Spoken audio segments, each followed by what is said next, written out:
United versus Manchester United. Sky Sports with Ford Escort takes you to the heart of the action. Cole's gone to the champions. It's all part of Kevin Keegan's long-term master plan, and it seems he's ridden the storm. But for this season, it's win or bust today for the Toon Army.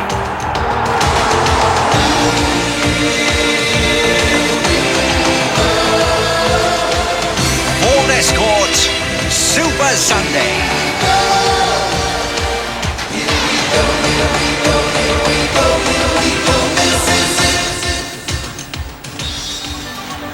He was the hero that Tyneside had waited so long for. His goals, 68 in 84 games, blasted the Geordies back into the big time. But now he's gone, and it leaves a huge hole at St James's Park. The city has been in shock this week, but the Toon Army is coming to terms with the fact that there's now no Cole in Newcastle. It was unthinkable, really. And these fans had their say, but it's history now. Although they're certainly happy enough at Old Trafford, they've bought goals in Cole. But Kevin Keegan is winning the argument in Newcastle. Obviously, we're sorry to see him go, but, you know, if he invests the money wisely, well, it's good business at the end of the day, isn't it? You've got to believe in Keegan. I mean, he's done everything right so far. He's going to make some mistakes. Now's the time, really, we've got to get behind Kevin Keegan. Good business deal for us.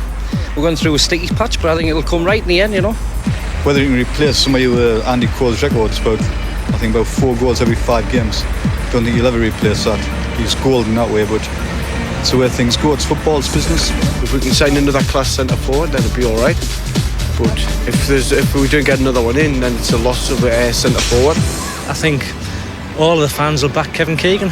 If he thinks it was the right deal for the club, then that's got to be right. He's made no mistakes so far, so I think we're all back into the hills.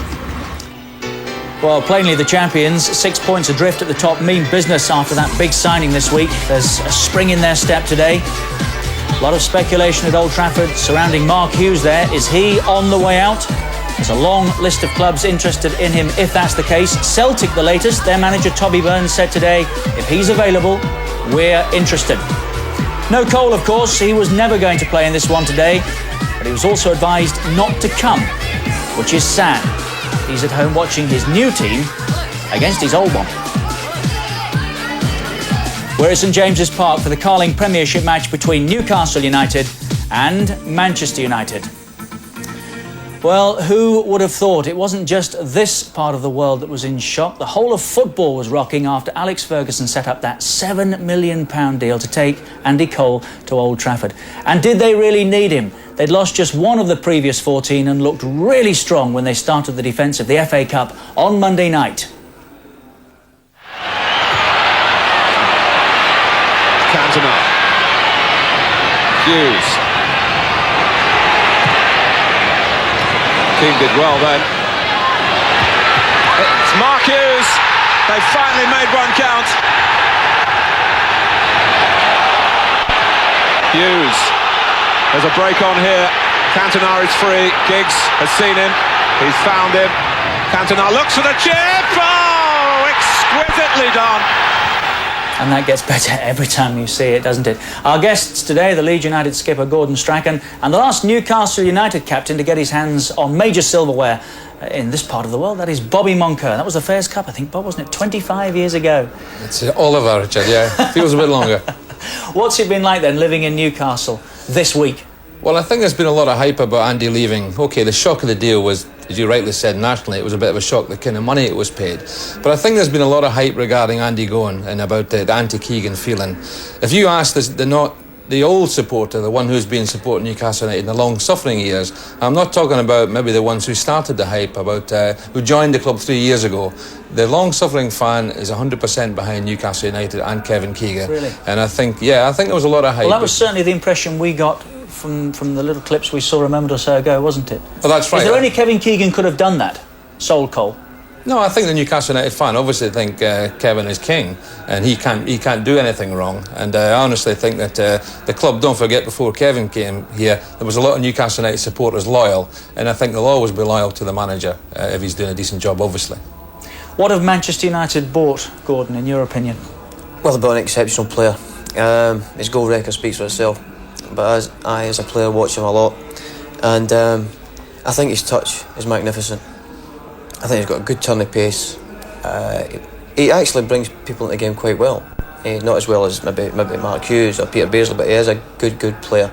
I played with him a testimonial, and I realised I thought he might even join Leeds United one day, but not to be. He's joined another United. Well, after a surprise like this week, who knows? Anything is possible, really, isn't it? But it's a phenomenal goals record that he has, isn't it? Can he take that with him to Old Trafford, though? I think he can. Yeah, he's got a good platform there. He's playing with good players again, and he's got to work with Alex Ferguson. As far as I'm concerned, I like what's magnificent with strikers, because he told me years ago that he used to be a striker himself. And if you look at every striker he's worked with, I think he's improved them, and I think he'll try and improve Andy Cole, and if he does, the rest of us are in trouble. If he the most telling Andy Cole, thing he said was, we look great up to the edge of the box, but we need somebody in there to put the ball in the net. And since, I think, Brian McClare, 1988, Manchester United haven't had a player scoring more than 20 league goals in a season. I think it was George Best before that, back in '68. So that's a frightening prospect, isn't it? Yeah, I think what Alec wants the ball delivered into the box quicker, and he wants somebody probably past the front post quicker. With Mark Hughes and Eric Cantona, they like to take a lot of touches on the ball, and the ball may get in the box a bit later than he wants it in. I think Andy he want the ball in there. He wants to be first in the box. With Mark Hughes, the way Mark Hughes plays, Mark likes to get the ball. Midfield players run by him. He gets the ball out wide. When the ball does get delivered, Mark Hughes is maybe second or third in the box, whereas the midfield players run by him, Cantona or a winger. Well, Andy Cole's got to be different. Andy will play one touch, get himself right back into the box and try and be first in there. Well, typically Kevin Keegan was brave enough to go out and face his critics this week when the story first broke. I think people in Newcastle will remember where they were the day that Andy Cole was sold. But, Bobby, this was typical Keegan, wasn't it? He didn't run and hide. He was prepared to stand and argue his corner. I think he did really well there. I don't think you had to do that, by the way, because, as I said, I think there was a lot of fans there who have only ever known the success side of Newcastle United, not the long-suffering years. And I think Kevin showed the type of manager he is. He made a decision, he's prepared to stand by it. But I don't think Kevin should have been subjected to even that, because his record speaks for itself. And I think it was a bit of an insult that he had to come and stand publicly telling the fans why he did what he did. With justification. I think he believes he had to. Here he is today, look, signing autographs. This is typical Keegan as well. He's such a master of public relations, isn't he? And then, of course, all the rumours started about who is going to fill the hole left by Cole. The local radio station have been running a very clever campaign. I mean, is there anybody that hasn't been mentioned, Bobby? Baggio apparently is set to buy a new semi in concert. That one. That one's wrong. It was Stanley who was seen in. My Night of Passion with Marco, I think that one. Marco van Basten by a Jarrow housewife. And these just keep on coming. Maradona spotted in B&Q. And Ruud Gullit seen in Big Market. But Kevin Keegan says he's not going to rush into buying a replacement. Is that the right thing to do as well? Well, I think one thing we're forgetting here, that, OK, Andy Cole went, but don't forget, Kevin had already paid around $2.5 million for Paul Kitson. And I think, you know, it's not like we haven't got a replacement. I think Kitson deserves a chance. We did actually pay what I consider reasonable money, it was around $2.5 million for a centre forward. So I don't think he was under a lot of pressure to say, well, you haven't got a centre forward. And of course, let's not forget Gillespie as well. Well, I was just going to say, what's he got in Gillespie, do you think? Because Kevin Keegan's absolutely adamant if he hadn't got Gillespie, then this deal wouldn't have gone through. And that apparently is how it all started, a call to Old Trafford to ask if he was available. Well, I think having been in the management business a few years, these things do happen. You go in one tack and you finish up coming out another. And I think you have to take opportunities like that. But I honestly do believe that he wanted Gillespie, and I think it was part of the deal. OK, the $6 million might have had a lot to do with it as well, but I think he did want Gillespie. He says, Gordon, that in his opinion, Gillespie is the most exciting teenager that he's seen in this country for a long time. Is that an opinion you share? I played against him in the reserve team a couple of weeks ago. He did all right. He's a good player, and he's shown here a wonderful goal. He's got potential, and he's scored a couple of good goals for Northern Ireland. I think one of the reasons Alec allowed him to go was the foreigner rule. I think he stated that he'd like to get more English people in the squad. And I think that'd be a good buy. For £1 million, that's a good buy. In today's going rate for players, that's a good buy. Right, well, let's get our minds on this game today. Then no Gillespie, of course, or Cole playing in this one, but the league table at the top underlines just how important it is. Number of jockeying Positions at the bottom after yesterday's results. Villa are out of the bottom four for the first time since late October. West Ham have slipped in there. Everton still in trouble. Ipswich won, of course, at Anfield. Leicester beaten again. We'll see all the goals later with Andy. Coventry 17th. 16th is Crystal Palace. Then reading up Queen's Park Rangers, Southampton, Arsenal and Chelsea. And on into the top half. Manchester City are falling. Wednesday consolidating. Norwich falling. Leeds United in there at 8th. Wimbledon up to 7th place. Spurs going well, unbeaten in 10. Newcastle United, well, we said win or bust at the start of the programme. They have to win today to keep an interest in the title. Then it's Nottingham Forest, Liverpool, Manchester United, who are 13 points clear at this same stage last season, 6 adrift of the current leaders, Blackburn Rovers. And the Sky Sports form guide, that makes interesting reading as well. Leicester, Coventry and Manchester City down there with Chelsea. Arsenal just outside. Newcastle United 16th, 1 win, 3 draws and 2 defeats from their last 6 league games. Everton, Norwich, Leeds and Southampton make up that bottom half. But keep your eyes on Manchester United there, 6th. Sheffield Wednesday, Liverpool, Wimbledon 3rd, Spurs 2nd and Blackburn Rovers, who have taken in fact 34 points from their last 36 in top place. No Cole today, no Gillespie today, but who is playing? Nick Collins has all the details. Nick. Thanks, Richard. Well, Newcastle always knew they were going to have to make at least one change, and as expected, Paul Kitson will lead the attack in place of Andy Cole. But a double blow to them in the last hour because no Peter Beardsley and no Paul Bracewell, 2 very experienced players. They've both failed fitness tests. They've both got hamstring injuries. So this is how Newcastle will line up. 3 changes from the side that drew against Blackburn in the FA Cup last weekend. One bonus for them, though, is that Mark Cottager returns to the side. Lee Clark also starts, and of course so does Paul Kitson up front. Alex Matthews, Steve Watson and Mike Hooper, the substitutes. As for Manchester United, well, they make one change from the side that won at Sheffield United in the FA Cup. Lee Sharp, who was a substitute that night, he starts his first game since October after recovering from an ankle injury. He'll play at left back. Dennis Irwin switches to right back. That's the only change from the team. Hughes and Cantona up front as expected, and Gary Walsh, who of course had flu last week and missed the game with Sheffield United, which is why Peter Schmeichel had to be rushed back into action. He's recovered from flu and is on the substitutes bench. Now, Keith Gillespie, of course, who was a United player just a few days ago, but is now, of course, Newcastle's latest signing. He was standing in the tunnel when the Manchester United players arrived. A lot of mickey taking. They frog-marched him into their dressing room and demanded to know the Newcastle team. He wasn't able to give it to him, but he is now. Back to you, Richard. Nick, thanks very much. No Cole, we knew about that, but no Beardsley. That's really a blow for Newcastle United. But Paul Kitson today gets the chance to prove that he's the man to succeed Andy Cole. Is he, Bobby? Well, to be fair, I can't make a judgment on him yet because I haven't seen enough of him. When he made his debut, I think he got taken off after 20 minutes through injury, and in the 20 minutes I saw him, I thought, what a good player he is. And to be fair, I don't think he has a real chance, and he's been living in the shadow of Cole. And he, unfortunately, last week against Blackburn, he got criticised for missing a sitter, but I think all of us who have played the game, it wasn't quite as easy as it looked when he knocked it over the bar. Confidence is such an important factor for a player, isn't it? If he steps in there now and thinks, hey, I'm number one all of a sudden, that can make a big difference, can't it? I think that'll make a big difference. I think what I saw of him, I think he's a very, very good player. I think he leads the line better than Andy Cole did. I'm not saying he's scoring more goals than he did, but I think he leads the line better. I think he's more of an all-round centre-forward for maybe what Newcastle's looking for. Well, despite the fact that Cole has gone, they have been celebrating at St James's Park this week. Rule Fox was 27 yesterday. Sir John Hall here, the chairman of Newcastle United, had a cake run up, as you can see. I wasn't quite certain of the age, but Clarky told me he thought it was 37. So basically, so we'll put 21. But there you are. Happy birthday to you. That's when you understand. Well, it's 27 and no champagne pre-match, of course, for Rule Fox. You can take that in with you. Has he got the breath to blow them all out? Well done. He has.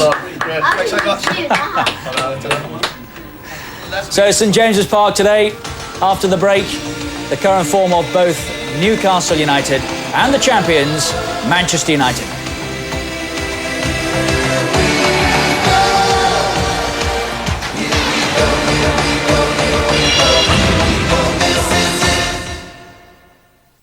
Tenerife. Cosmopolitan old towns and sun-soaked beaches. You can holiday in Tenerife from as little as £249 per person, 7 nights accommodation and return airfares included. This and all Sky Travel Service offers are showcased on Sky Travel Guide. The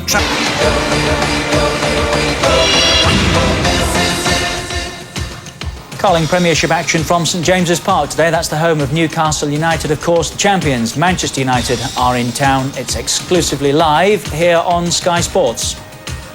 Champions have lost only twice in the last 20 league meetings against Newcastle. Their last win against them 7 years ago. Here, 1-0. Glenn Roeder was the goal scorer. It's a very respectable record that United have at St James's Park. Manchester United, that is. Must remember to make the difference today. Our guests today, Gordon Strachan, the Leeds United skipper, and Bobby Moncur, the former captain of Newcastle United. And Nick Collins is with another special guest here at St James's Park today. Nick. Well, Norman, it's good to see you at St James's Park. Are you a big fan of Newcastle? Well, I'm a little fan, only small, but no, I'm a keen fan of Newcastle, yeah. But I used to be a fan of Brighton as well, because I was a director there. But I love football, and yeah. But I'm enjoying being up in Newcastle and watching the game. As a follower of football, what do you make of the Andy Cole transfer this week? Well, it came as a surprise, but it came as a surprise to everybody. It had nothing to do with me, and in any case, Kevin Keegan knows what he's doing. He's the governor, and he does the thing that's right. I bet you it'll turn out right, and I hope it does. And who's going to win this afternoon, do you think? Well, Newcastle, that's why I came. Oh, yes. Now, I gather that your international appeal is so big these days that they've even formed a fan club for you in Albania, and you've been given the freedom of Tirana? Yes. Is it? Oh. Yes, it's true. And they've got a hospice out there, the Norman Pitkin Hospice. We're going out there to Albania next Thursday. Got to go there and see everybody, go around the hospitals and places, and it's nice to feel that I can do a bit of helping here and there. I won't be playing football this afternoon, but I wouldn't mind, Attention, please, with Sharon Fletcher. Please contact reception. All right. Sharon Fletcher. Yes, my name, not Sharon, but, thank you. Right. Still enjoy the ad-libbing as much as ever? Oh, life is fun, such is life, and life is such. And after all, it isn't much. First a cradle, then a hearse. It might have been better, but it could have been worse, eh? Norman, good to talk to you. Enjoy the game this afternoon. Thank you. Much, Nick, and I wish Kevin all the best and his smashing team, because they're going to go woo. Ta-da, Nick. Bye. Ta-da. Yeah, Norman Wisdom, one of the greats of British comedy, of course. Well, now the form, Newcastle United and Manchester United. Newcastle, of course, started with the new boys at Filbert Street, and we were there.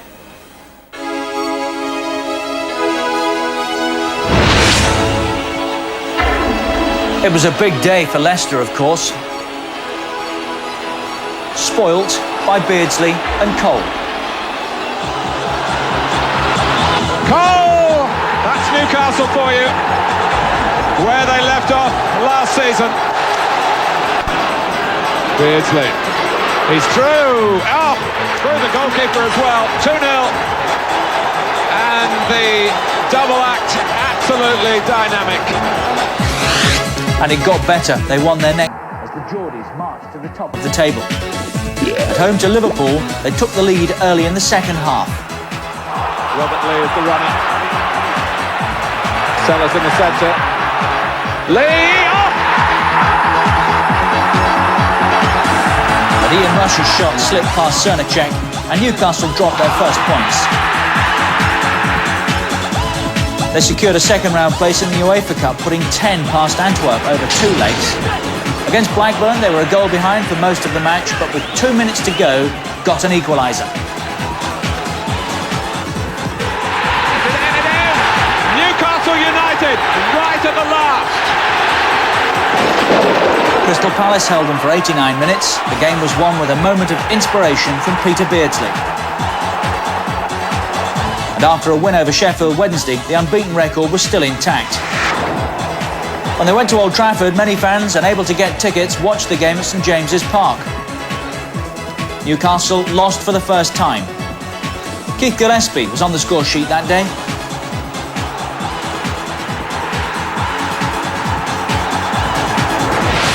They were then knocked out of the UEFA Cup by Athletic Bilbao, but bounced back with a win over Queen's Park Rangers. Paul Kitson scoring his first league goal for the club.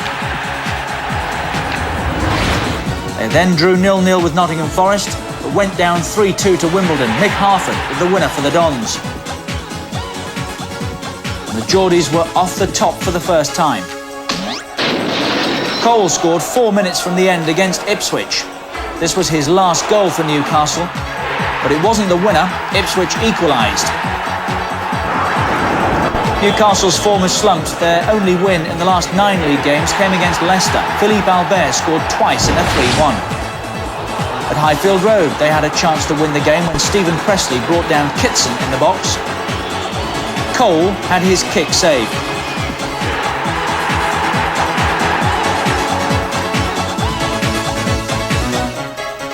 And they were rocked when Albert picked up a cruciate knee ligament injury that has put him out for the rest of the season. They lost to Norwich. Early goals by Adams and Ward. And then a series of fine saves by Marshall denied them. Keegan's verdict was that their title hopes were over. They missed out again against Manchester City, who'd knocked them out of the League Cup 2 weeks earlier.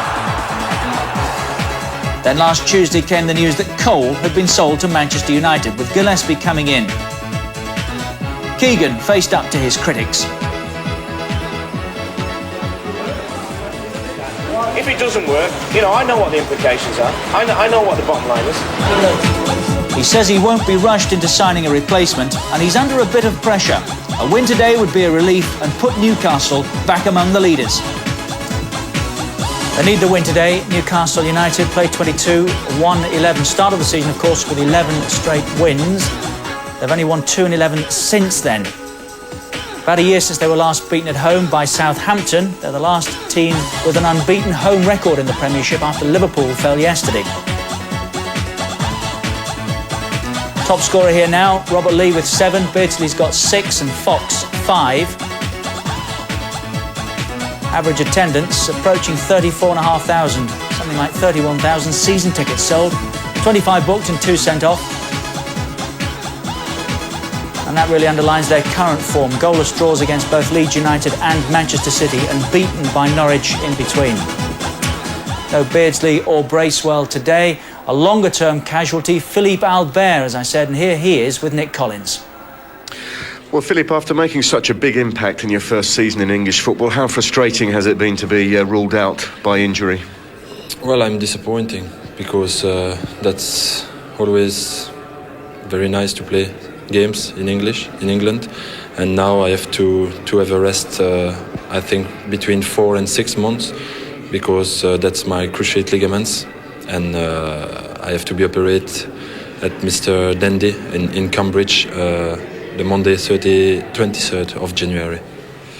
So your next target presumably is the start of next season, is it? Yes, what I want, that's to be fit and to be ready for the pre-season trainings next year. I have time to be back, and I take my time to be back.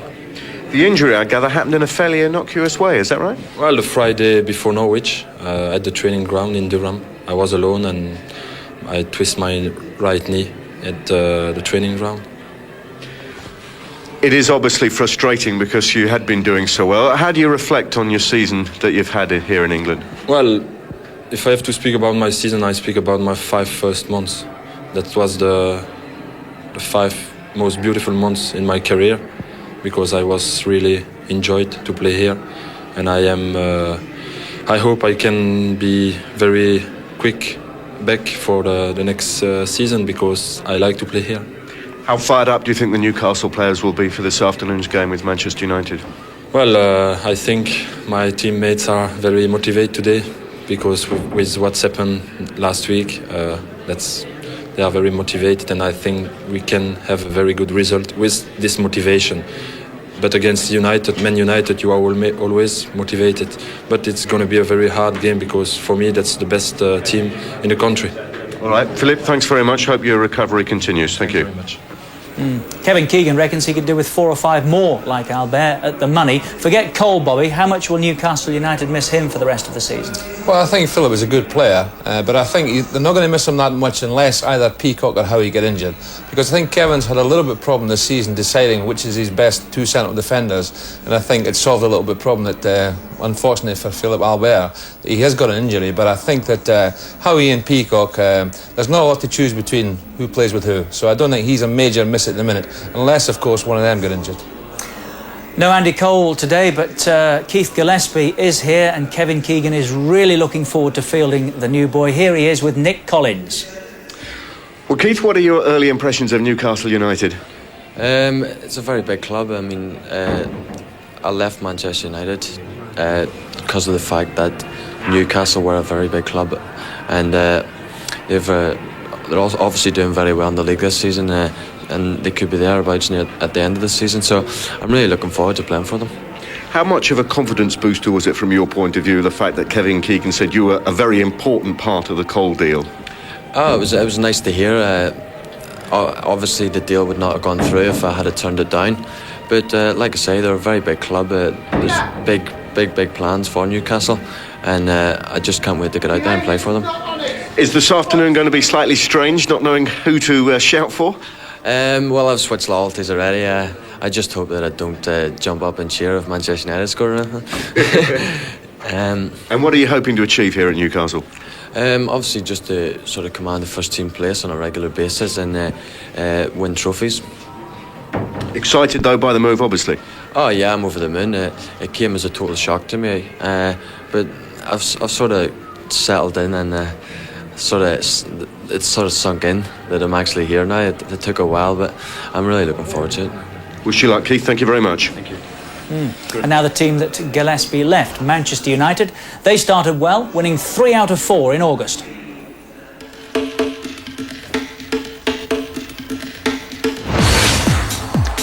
Eric Cantona had missed those opening games through suspension, but he scored on his return, the first against Wimbledon in a 3-0 win.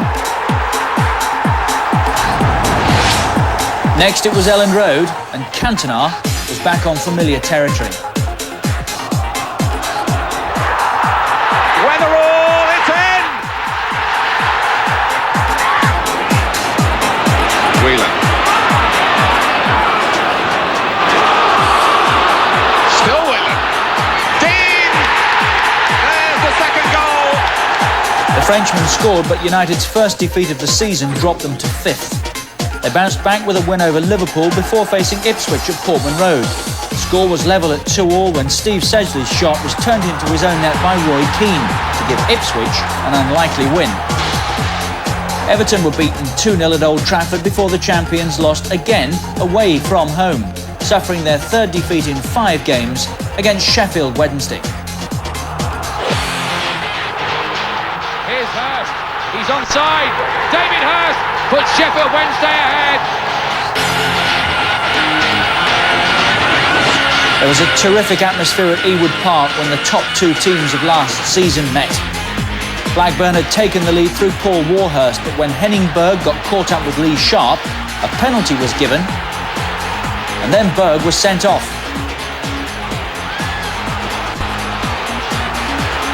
Cantona equalised. Blackburn went back in front, but with only 10 men were really up against it. Kunchelskis made it 2-2. Hughes 3-2.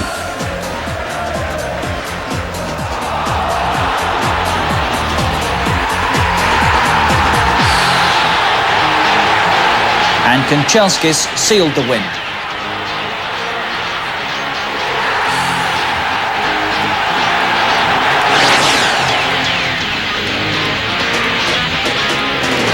United leapt over Blackburn into 3rd place. The league leaders, Newcastle, were next. Unbeaten in 11 games, they were brought down to earth by the champions. Gary Pallister scoring his first goal of the season in a 2-0 win. But United suffered a huge blow in Europe, losing 4-0 to Barcelona. Alex Ferguson collected his Manager of the Month award for October before the Derby game. He then watched as his side tore City apart. Kanchelskis got a hat-trick.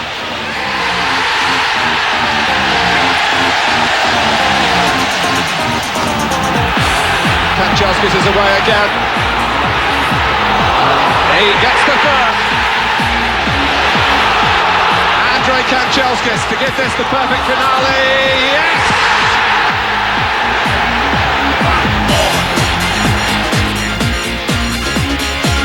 But Peter Schmeichel picked up a nasty back injury.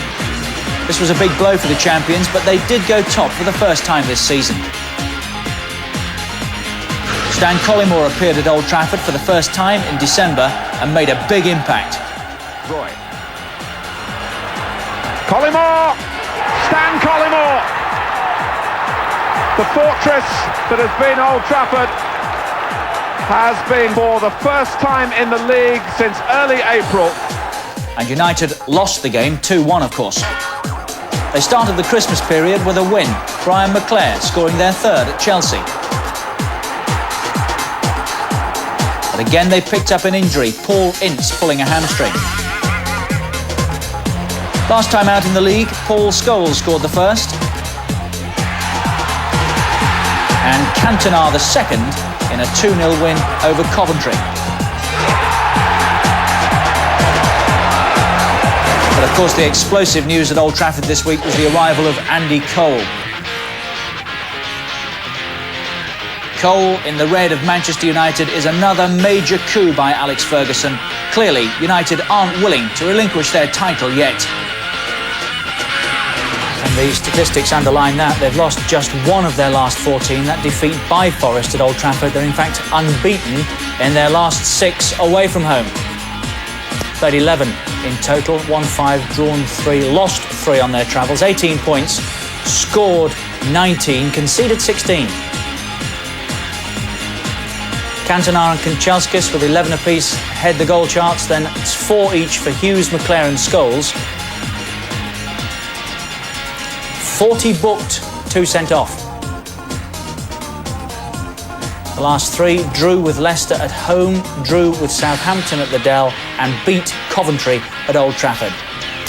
Here's the man making a lot of football headlines this week, the United manager, Alex Ferguson, with Nick Collins. Well, Alex, first of all, can you reflect briefly on the signing of Andy Cole? Well, it's the business is done now, and there's been so much discussion in newspapers about whether it's right or whether it's wrong, or whether it's worth this or whether it's worth that. At the end of the day, Nick, it doesn't mean a thing.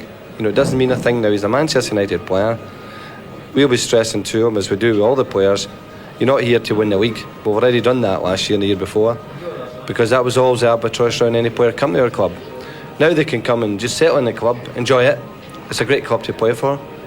And the business has been done. There's nothing can be done about the money you paid. How much are the players inside looking forward to this afternoon's game? Well, it's always a great atmosphere in Newcastle. They've got terrific fans, and it'll be very passionate out there today, I think.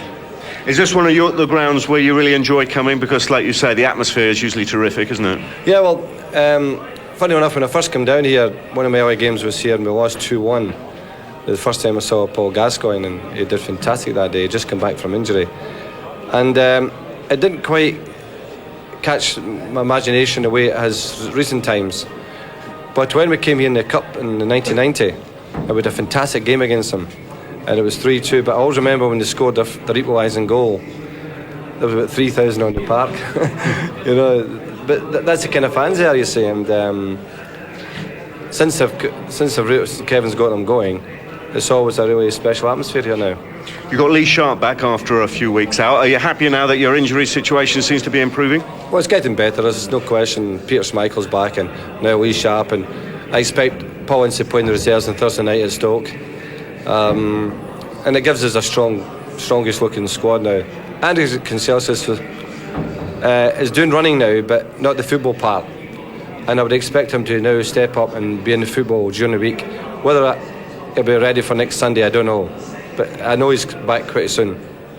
This time last year, you had the lead and Blackburn were chasing you. It's in reverse now. Is it easier being behind? Are you under less pressure because you're 6 points behind instead of 6 points ahead? Well, Blackburn are just in the position that they've got to drop points to lose the league. And that's always a better position to be in. We've got a job to do. We know that we've got to start winning games all the time in order for us to get any chance. And if Blackburn do start slipping, then hopefully we're there.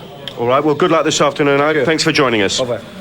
Alex Ferguson with Nick Collins. Happy enough with the business that he's done this week, Alex Ferguson. But if Ryan Giggs is back in form, Gordon, then he'll feel like he's got another signing at Old Trafford, won't he? And there were signs on Monday in the cup tie that Giggs here is enjoying his football again, were there?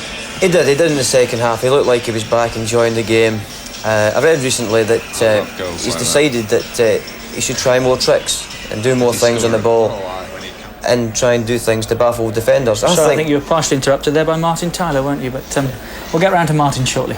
Put him away for the time being. I think, like every good player, should stick to what he's good at. He doesn't need to invent new tricks. Peter Beardsley's been doing the same things for 15 years. Old legend in Scotland, Jimmy Johnstone, did the same things. If you do the things you're good at well, you'll be a success. He could confuse himself by trying to do different things. He's got a magnificent turn of pace, he's got great balance, he can dip his shoulder and go to one side or the other. He should stick to that. He's brilliant at that, one of the best players in the world when he's running at people. He shouldn't worry about trying to do other things and he'll try and confuse himself. He just sticks to what he's good at and he'll be this fella keeps coming up with new tricks, doesn't he? What about that goal at Bramall Lane on Monday? Well, the big man, it's now expected of the big man. Have you seen him do that before? Sorry? The big man, he can produce all the time. You know, you don't know what he's going to do. Another special player there, Mark Hughes. Well, that gives you some idea of what they feel about Mark Hughes, doesn't it? I mean, if he is to make way for Andy Cole, there'll be some disappointed people at Old Trafford. But as we said earlier, Celtic, the latest club to express an interest in Mark Hughes, they've said if he's available, and no one at Old Trafford has said that, but if he is, they'd be interested. So we're at St James's Park to see Newcastle United play the champions today. Next, we'll be hearing from Kevin Keegan.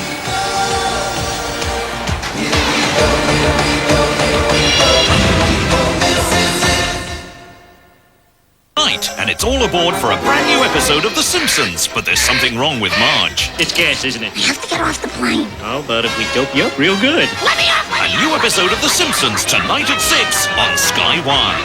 I'm sure it's nothing.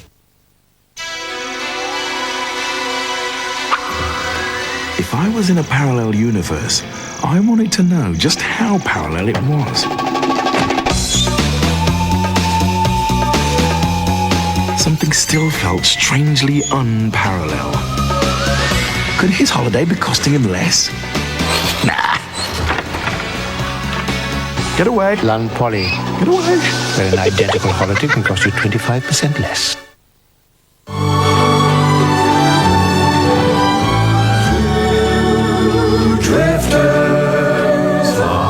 There's one building society that's helped more people get to where they want to go than any other. Get a little extra help from the Halifax. People say, what do you give them to get that really shiny coat? Simple. I say it's a high quality meat protein and pedigree chum select cuts. After all, a dog's coat is 95% protein and a good coat is a real sign of inner health. Pedigree's got the right balance of vitamins and minerals, and I put my trust in that. It looks really succulent and meaty, and every day it's like a Sunday roast for them. If you want the best, you've got to feed them the best. And for me, that's Pedigree Chum. Top breeders recommended. Wow! In the future, will Tetley tea taste the same? Let's go and see. We're travelling through time! I said, look, tea time. Look! It's us! And we haven't changed a bit! Neither has the tea, 'cause Tetley blend the best teas from around the world. It's perfect. Oh, Sydney's not all there! He never was, but Tetley will soon bring him round. For more information about the new Volkswagen Polo, call 0800 333 666!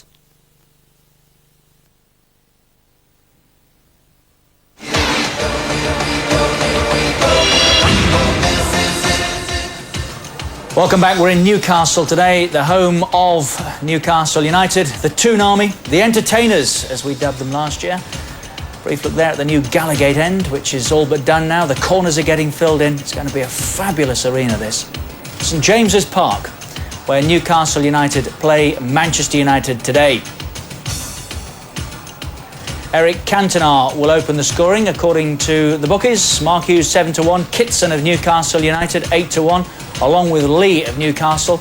Ryan Giggs, who's only got one league goal all season, and that back at the back end of August, 14-1. So to his Sharp, Clark 20-1, Bruce 28-1. He's a Geordie, of course, isn't he? Irwin 40-1, and Barry Venison of Newcastle 80-1. Bookies can't separate them.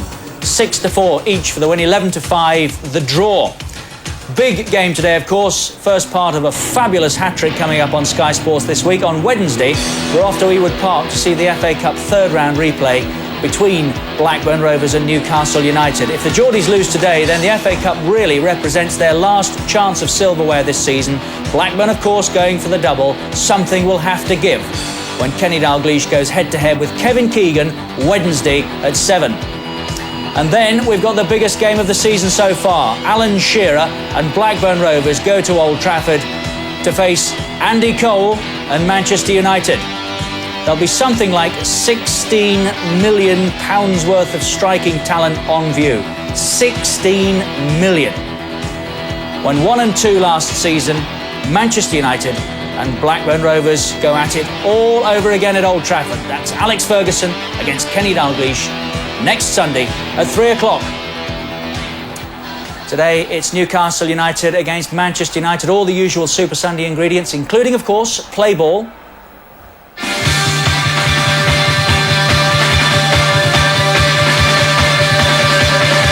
As usual, £200, and it's action from Old Trafford earlier this season. Same two teams, Manchester United and Newcastle United. Kanchelskis on the ball there. What happens to it? It's gone now. Where does it finish? In position A, B or C? A, B or C. As simple as that. The telephone lines are open. The number is 0891 700 550. 0891 700 550. First prize, £200, and of course Sky Sports T-shirts for the runners-up. And now the man who described the decision to sell Andy Cole as the most difficult he's had to make in 3 years here at Newcastle United. That, of course, is Kevin Keegan. Well, Kevin, can victory today be the springboard you need to get you back in the title race?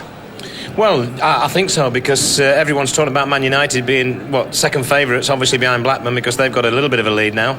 And if we win today and win our game in hand, we're 3 points behind them. So if you consider and look at it that way, definitely.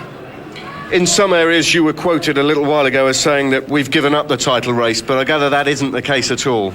No, what I said was we've left ourselves a mountain to climb. If people interpret that as giving up, then they don't know me and they don't know the players at this club. But a mountain to climb, I mean, there's a lot of mountains around the world that people have climbed, so it's not beyond us.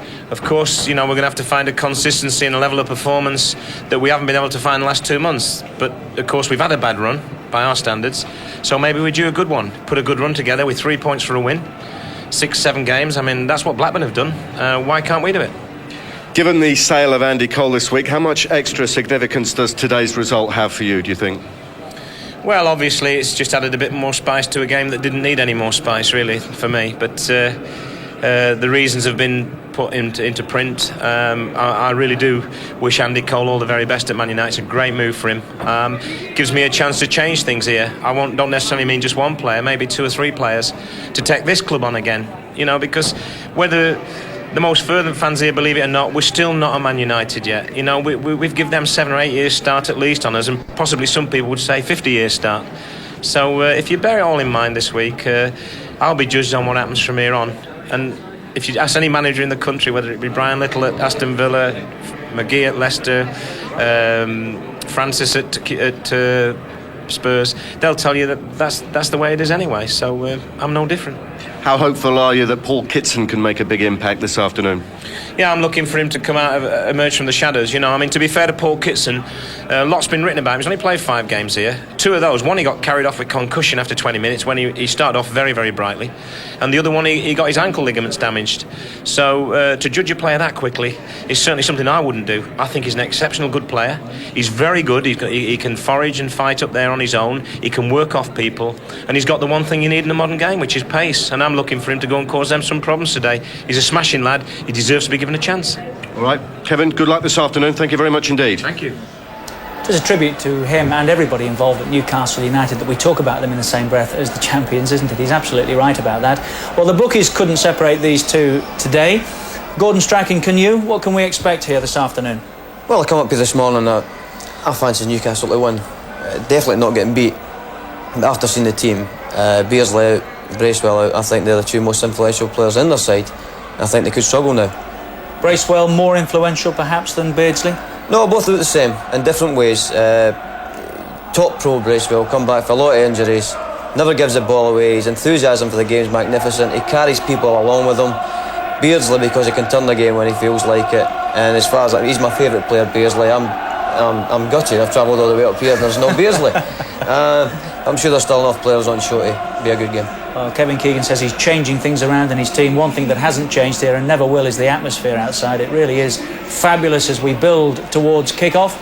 Bobby Moncur, what about you? Do you agree with Gordon that Newcastle are up against it today without those two and Cole? Well, I think it was always going to be a difficult game, but there was loads of spice in it. But I do think, I agree with Gordon, that losing Bracewell and Beardsley is a big influence in the game. Bracewell for his steadying influence when things are maybe going wrong, because he can organise, and Beardsley just for his, I signed Peter Beardsley a lot of years ago, and he's still the same. He just gave me hours and hours of enjoyment, and I just love watching him play. I would pay the gate money just to watch him play. So I think he's a big loss, not only from an entertainment point of view, but also for his influence on the other players, because he makes things happen. But I think Bracewell is a big miss, because he comes back and he gives the team stability, especially when there's a few cracks start to appear. He's got the old head on him to sort of patch them up a bit, and I think if things get hard, which they may well do, they might just be looking for an out-and-out leader, and I think he is going to be a miss on the game today, So it's Manchester United for you as well? No, I didn't say that. Richard. No. It's, all I'm saying is that obviously I would like Newcastle United to win, and I'll still go by. I don't think they'll lose. Okay. Fair enough. Our match commentators here today on a Super Sunday, Andy Gray and Martin Tyler. Hello, Richard. Hello again, everyone. A special hello to Andy Cole. Andy's too young to remember, but 15 years or so ago, Aston Villa sold a very popular goal scorer for a British record transfer fee to closer to home, to Wolves. This gentleman is alongside me. Andy, what do you remember about that? And is it similar to what Andy Cole and Newcastle and Manchester United are going through at the moment? Well, a little bit. Obviously, it was Andy's created a new British record. I did the same all those years ago. I'd like to think I was fairly popular when I got transferred from Aston Villa, Martin, and a lot of the fans were very, very upset. But what did Villa go on and do? They went on to win the Championship and then the European Cup. And I'm sure that Andy would hope that those sort of things go along with Newcastle United, and if he goes on to enjoy the rest of his career as much as I did when I moved, then he'll do all right, I'll tell you. And you're still welcome back at Villa Park? Yes, I am, very much, and I'm sure, I mean, that's the disappointing thing in a little way, that Andy's not here today. I'm sure he would have wanted to have come along to probably officially say goodbye to the Toon Army. For various reasons that's not happened, and I think I'm a little bit disappointed, and I'm sure Andy will be, but I'm sure the next time he plays here next season, his first game here, I'm sure he'll get a rapturous welcome from the crowd. Right, down to business with the team news, starting of course with Newcastle. The number 9 has gone, midway through a season already being described here as Newcastle's worst ever for injuries, and the absence of Peter Beardsley, Kevin Keegan might feel to be particularly cruel on this particular day. Paul Bracewell also out with hamstring trouble, so Barry Venison will anchor a 5-man midfield. Mark Hottiger regains his place at right back, and up front the avenue of opportunity opens up for Paul Kitson. Well, as you say, Mark, it's injuries that have decided what team that Kevin Keegan has got to play, and he has had to change it a little bit. I mean, the obvious anchor in midfield will be Barry Venison, taking straight swap for Paul Bracewell. Nothing fancy there. Get it, give it, get playing. The important player, obviously, is Paul Kitson. Got a great hole to fill there, but he's playing up there on his own. Now, he does like to run away from the ball down the channels, and I just feel at times if he does that too often, then he might just run away from people who will be looking to get up and support him. So it may be a case of very much pass for Newcastle, passing the ball about, passing it in, so that midfield players can get up in contact with Paul Kitson. But the 5-man midfield may well just pose 1 or 2 problems for Manchester United. Mark Hughes has missed some training this week with the flu bug that has infected the United camp, but neither illness nor insecurity will weaken his resolve today. Lee Sharp starts the game for the first time since his ankle injury here at St James's Park in October. He's at left back with Dennis Irwin on the right. And Peter Schmeichel, who was pressed into service prematurely at Sheffield United, came through that test with flying colours, and his comeback continues this afternoon. Well, it's getting stronger now as Alex Ferguson's injury list gets easier. I mean, the back four is very, very solid. When you look at the four there, all quality players, all know what the job in hand. They'll be a little bit narrow on this side with Nicky Butt. He's not a natural wide player, and he will tend to tuck in. But I just feel today, against the five-man midfield, that perhaps Nicky Butt will be occupied a bit more wide. Roy Keane is growing, I feel, as a Manchester United player. Look for him, of course, making these wonderful forward runs past Hughes as Cantona drops off into the midfield area. We know all about him. He'll drop everywhere to get the ball and pick out passes. But this guy here, for me, Martin, just showed signs on Monday night on this left side that he was coming back to form, and I think you and I noticed that. He took maybe about half an hour, didn't he, on Monday? But from there, he seemed to grow in confidence, Ryan, and I mean, Monday's performance was as good as we've seen for some time, I would think. And this was him in the first half, but in the second half he was involved very much in both goals. Yes, he was, and I just thought this is about the last 2 or 3 minutes of the match, and I thought this is a run that I haven't seen very often in recent months from Ryan Giggs, Martin, and that one run might well have given them more confidence than anything. The 2 goals, you were quite right, very much involved with. That's a super ball in, and here he just delays his pass, and I think he probably enjoyed his game on Monday. Enjoyed, I think that's the word, more than he has for a long time. Well, the amazing transformation of this Tyneside club by Kevin Keegan with the backing of Sir John Hall and his group of businessmen, it has led to the majority of the fans supporting the manager now that the news that so shocked them earlier this week has sunk in.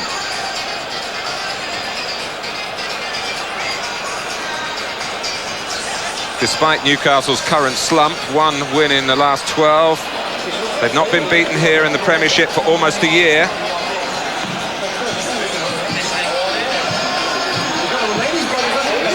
The rivalry between the two clubs today, heightened by the 2 players who are not participating today, one in particular, of course.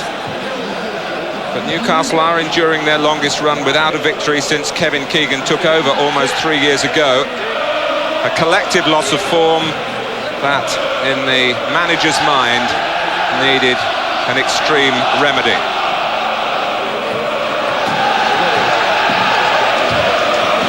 Barry Vedison back leading Newcastle today with Peter Beardsley not fit. Here come Manchester United with a specific target very much in mind.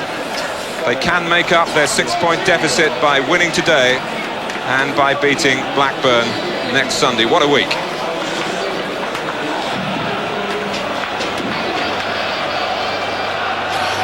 It's always a famous fixture, this one, but made even more fascinating by the sensational scenario of the past few days.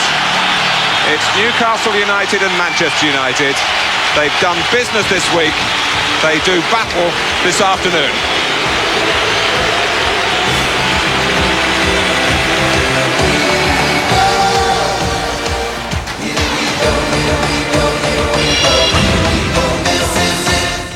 Hi, Mum. It's Alex.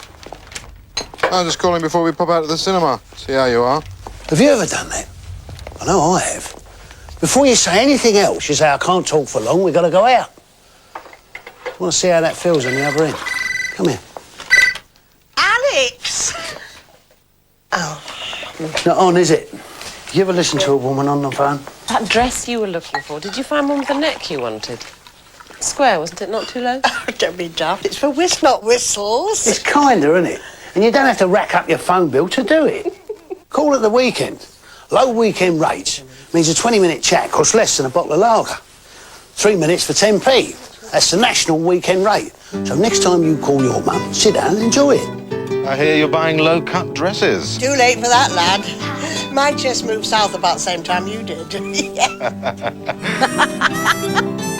It's good to talk. Oranges and lemons in the basil St. Clements, you and me are.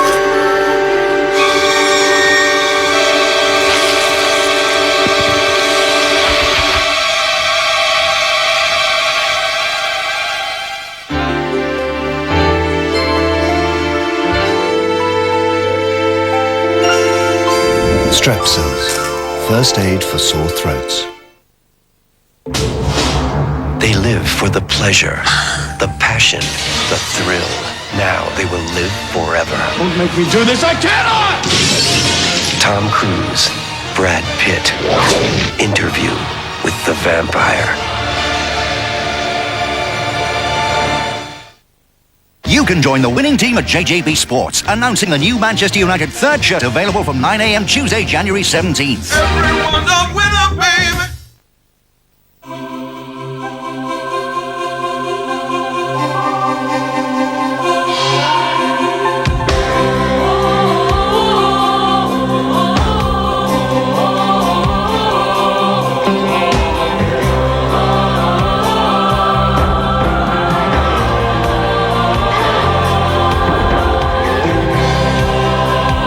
One car gives you all this and more. Fiat Punto, the answer. Check this out. It's every man for himself at the World Wrestling Federation's Royal Rumble. Let's get to the point. At 60-second intervals, 30 wrestlers will enter the ring and something's gotta give. To work hard and sweat. The last man standing in the ring is the winner. On the same bill, there are 3 championship fights. The Royal Rumble in association with Atmosphere. Excellent. And hosting the event is the babe from Baywatch, Pamela Anderson. The Royal Rumble, coming soon, live and exclusive. Only on Sky Sports. Sky Sports with Ford Escort takes you to the heart of the action. Newcastle United versus Manchester United, live.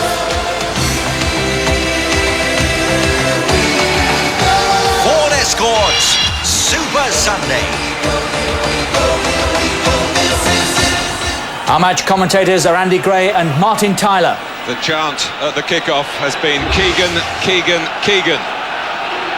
The post-Cole era at St James's Park. Newcastle know that a win in this match will put the Fizz back into a season which could fall flat after an intoxicating start.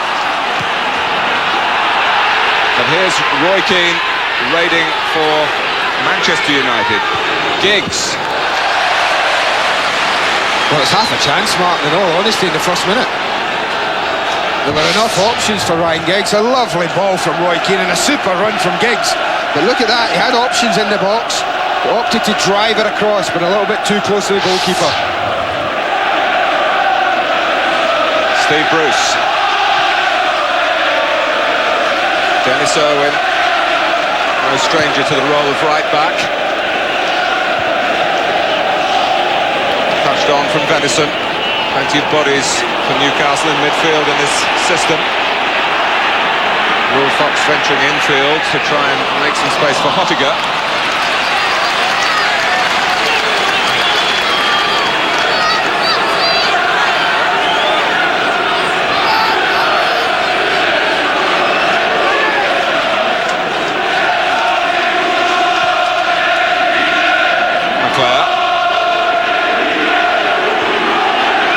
Neat and tidy by Cantona. No nerves for him.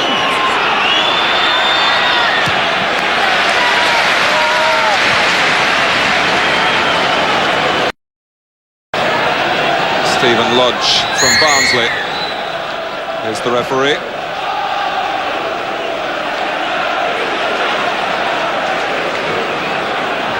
Paul Kitson scored against Manchester United in Newcastle's colours already this season. That was in the League Cup meeting here against a young Manchester United side in October. Newcastle won that 2-0. We tended to forget there's plenty of previous history this season between the two sides. Started in fact pre-season in a tournament up in Glasgow. Newcastle won that meeting after a penalty shootout. Cantona. Hustled out of it collectively by Newcastle. I don't think he got that time early on in the match. I think the one thing that Newcastle have taken from last weekend's FA Cup tie, Martin, was a very good second half performance. And that all started when they upped the tempo of their own game. I'd be very surprised to see Eric Cantona allowed to put his foot on the ball and dwell on it early in the match anyway. Pallister tracking Lee and fouling him.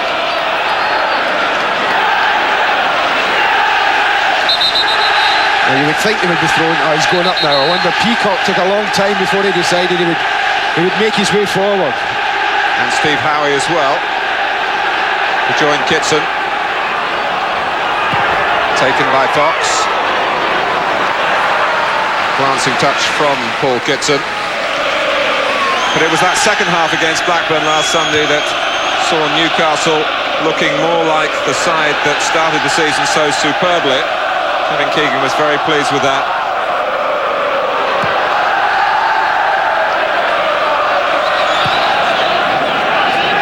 Peacock getting plenty of good reaction from the crowd. That hasn't always been the way since he came here from Queen's Park Rangers. Here's Butt, who touched it over for a Newcastle throw. John Beresford will take it. After the swirl of Sheffield, Manchester United will be pleased to find relatively wind-free weather on Tyneside. Fox, Clark.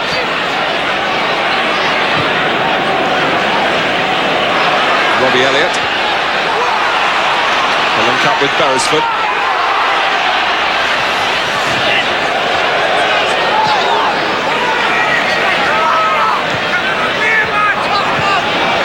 Newcastle passing and probing. Kitson was quick. Fox has the shot. It's veered beyond Schmeichel, past the post. Lovely piece of possession from Newcastle, though, Martin, and it's typical. You think the football have got to play this afternoon. It was lovely, patient passing. Started on the right, went left, came back right. Kitson managed to just kill the ball for Will Fox, who doesn't really hit it as well as he would have liked. He just stabs it out here, and Fox, who's tucked himself infield here, has a clear sighted goal, but doesn't really do it justice. Mark Hughes is down.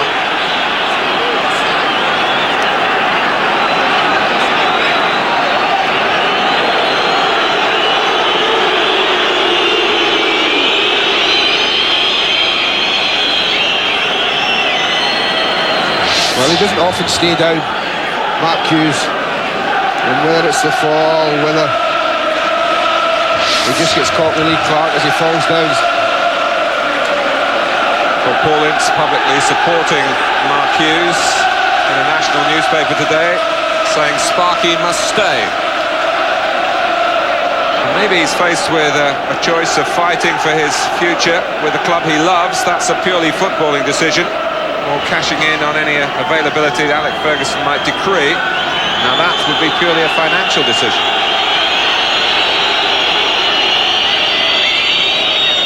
Well, I think that's the mark from Steve Howie Studs, that mark, as he went through with the tackle. He's had worse than that and played on. Oh, that's just a scratch as far as Mark Hughes is concerned. An irritation early in the game.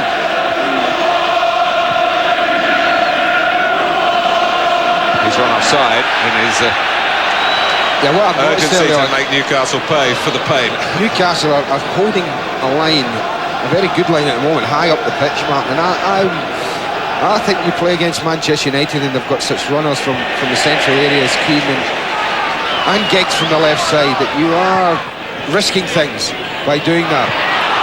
Well, you'll certainly be risking it against the Manchester United with Andy Cole in the setup, where there would be direct pace through the centre from the attacking players, which perhaps is an ingredient that Alex Ferguson is looking for in the transfer. I mean, they're even pushing up there, as we see. They're right, well, they're almost all of them in Manchester United's half, but as the play builds up, they are holding that line. And I think it's tailor-made at some time in the game with that atmosphere, that you can imagine the scenario. The ball up to Hughes, who holds it, plays it back to a midfield player, who then slides it through for the runner. There's the ball from Hughes. But the avenue for Manchester United was on the right through Owen, but they could never get controlled possession. And look where Fox is back, fighting for the cause here. very pumped up, Newcastle. Yeah, Nicky Butt hit the ball there, Martin, and 4 black and white shirts surrounded him.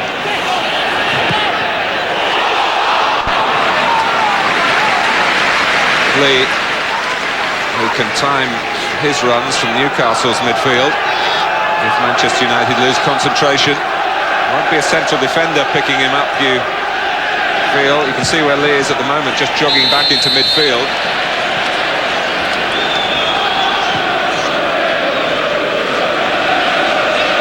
Ian Blanchard, the linesman.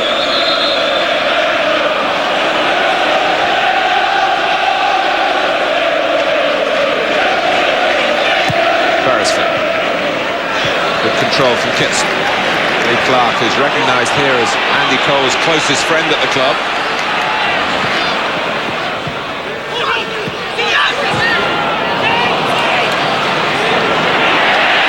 Battling back was Kitson.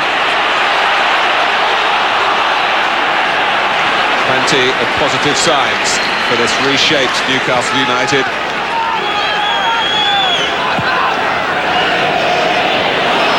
Beresford has the acceleration to cover against the run from Butt.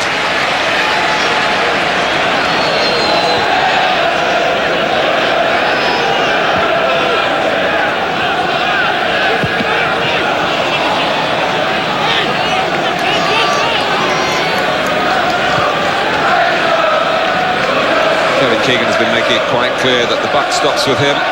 His neck is on the line. But he does believe that with £6 million and Keith Gillespie, he can build a better side and a better football club. I don't think there have been many decisions over the last 3 years that Newcastle United fans have disagreed with that Kevin's made, Mark.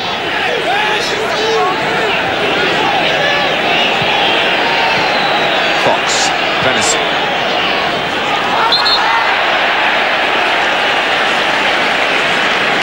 Foul on Lee.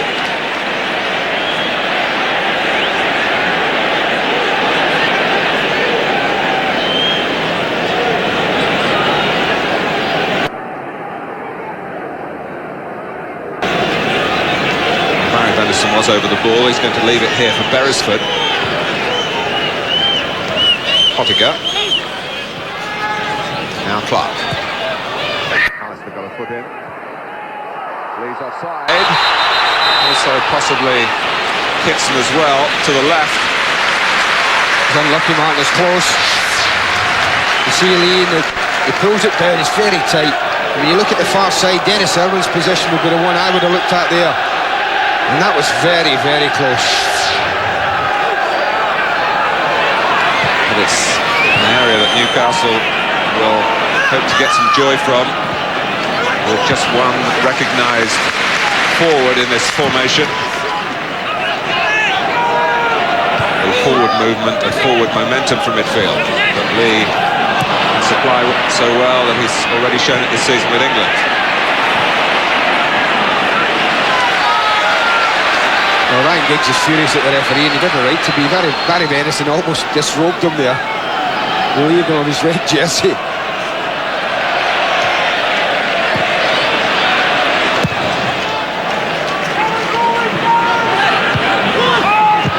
Harry Pallister, who got the first goal when Manchester United became the first side to beat Newcastle in the Premiership at Old Trafford at the end of October. Also the first side to stop them scoring this season. So there was a great satisfaction at both ends of the pitch for Pallister. Of course, the other goal that day was scored by Keith Gillespie.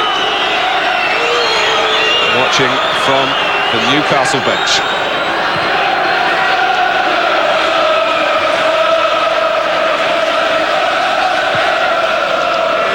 But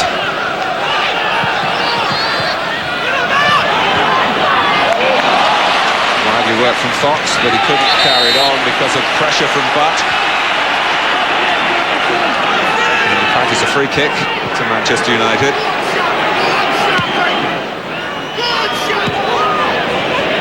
Owen. Hughes holds it up.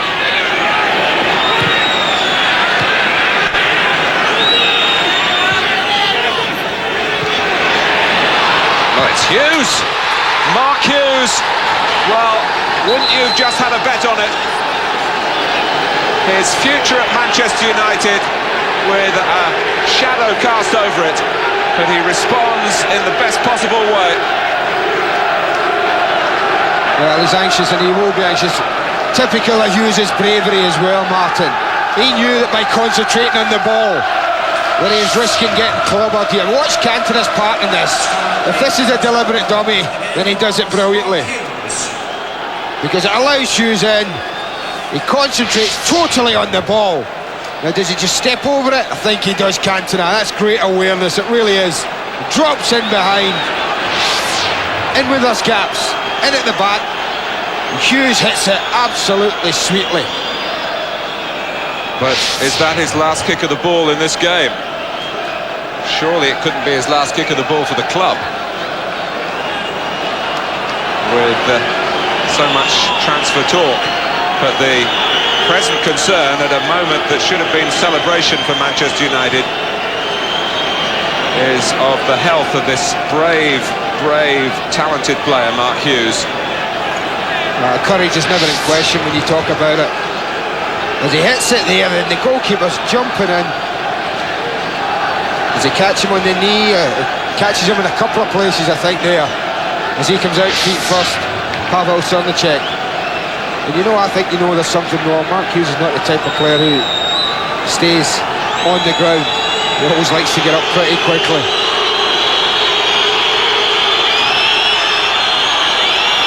The concern reflected by Cantona's shake of the head. What an astonishing turn of events.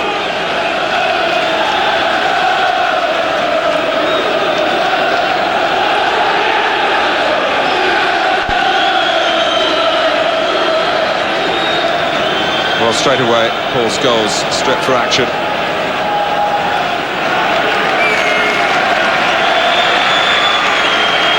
The scorer will be stretchered off here. And such mixed feelings for Manchester United. Sympathy all around for Mark Hughes.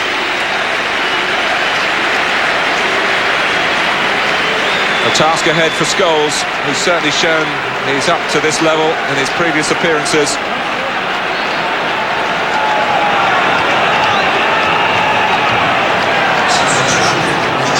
Well, he's holding the shoulder.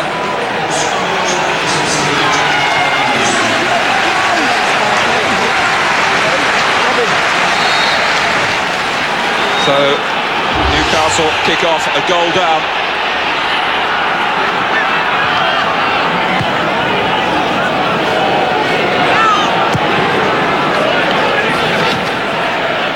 Beresford.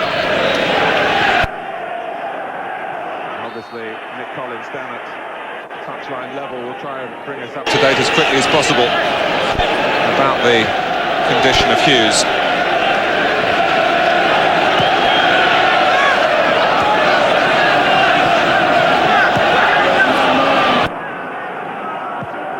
Peacock. Hits it.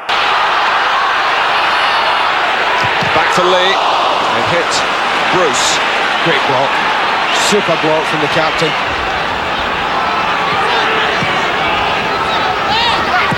Venison, good idea.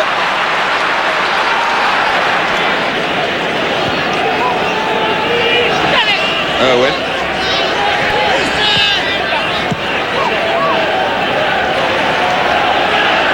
Well, Steve Bruce has got such a soft spot for Newcastle United on all days except on days such as this one. Yeah, he was called upon there because this is a decent ball and Paul Kitson looking down the sides. Gary Palliser just misjudges it and he just tucks it back for Lee, but watch Steve Bruce closes it down and gets in the way. That's a good block.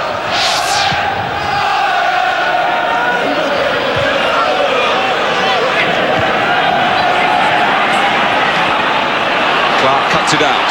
Suddenly Newcastle have won the ball in the Manchester United half. Beresford. Robbie Elliott's joined Kitson in the centre for the moment. Coming down the right is Hottiger. And Venison's pass. Fox. Ottinger. Clark. It was Lee touching it off for Kitson. Lee, who was going wide. And appeals, rather hopeful ones that Keane handled deliberately. Well, they managed to fashion a chance there, Mark, when it looked like he was going nowhere, Lee Clark, into a body of players. They just stabbed it at Robert Lee a little bit. You're quite right, it was going wide. But it was a decent opportunity for Robert Lee.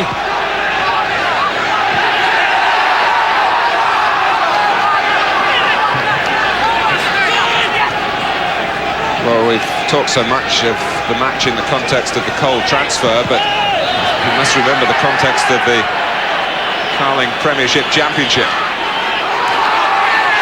Manchester United trying to make up ground on Blackburn, who did well yesterday to see off Nottingham Forest with a side lacking several key players, as Newcastle can point to today.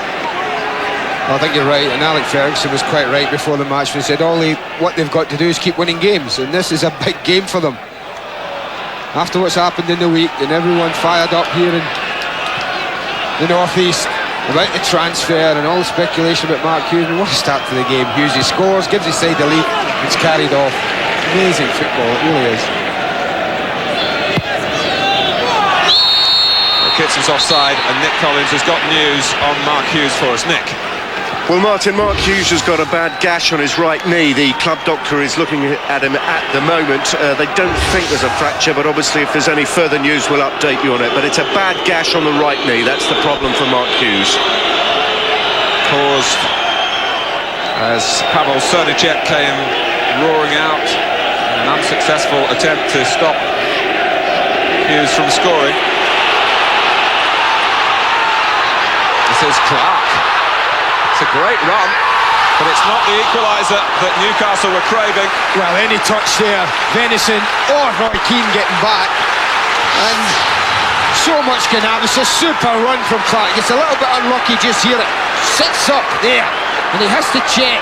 But as he drives it across, look at that, any touch, Keane or Venison, at their level. It looked to me as though Schmeichel got a touch. He might well have done. It comes through Palace's legs there. He's unsighted, a little touch there, takes it through Keane's legs. That's why they were looking for a corner. But they didn't get it.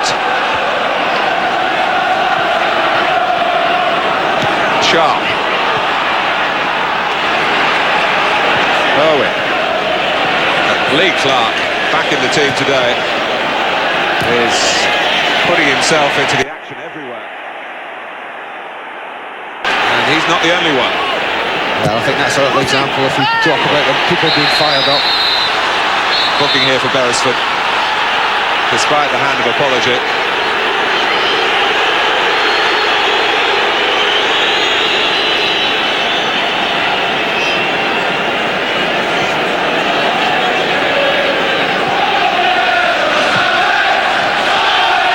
But now McClare.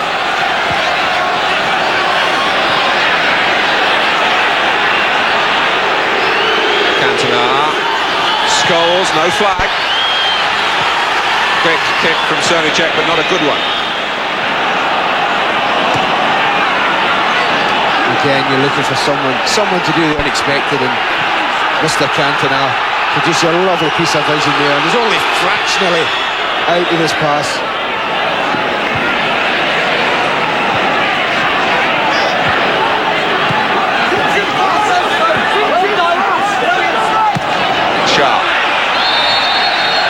Nick Collins has got a further update for us. Well, Martin, the club doctor has had a look at Mark Hughes' right knee, and he's decided that the gash is so deep that he's unable to stitch it. He reckons it could need about 12 stitches, so he's been taken to the Royal Victoria Infirmary to have the stitches done there. Halfway through the first half. Well, any selection poser solved now, Martin, from next Sunday, I would imagine. Suppose Paul Scholes gets a hat-trick. Well, Fergie wouldn't argue with that, but it would make his decision slightly easier, I think. Although he would never have wanted that.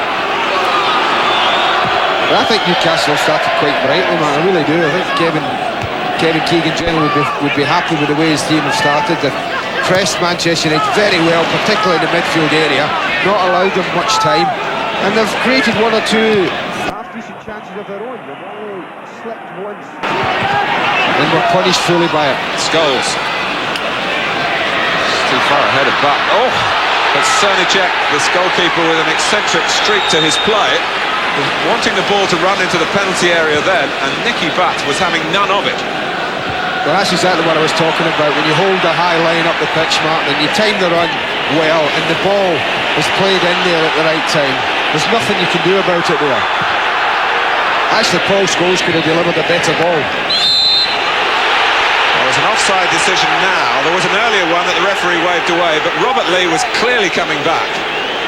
I think what's incensed the home fans is it's happened at the other end. The other linesman, the other side, Martin, has allowed Manchester United players who are coming back from an offside position, and he hasn't flagged. Whereas we have that one here who has flagged.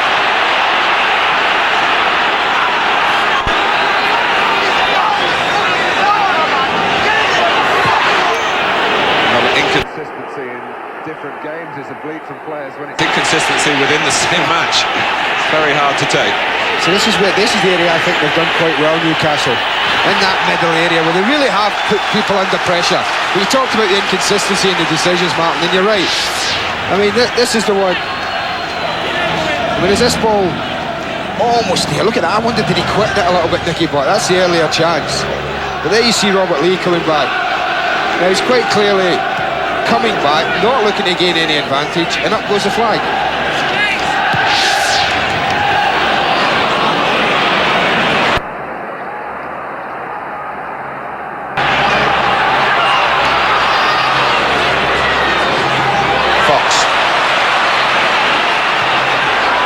I don't think there was any suggestion that Nicky Butt was offside.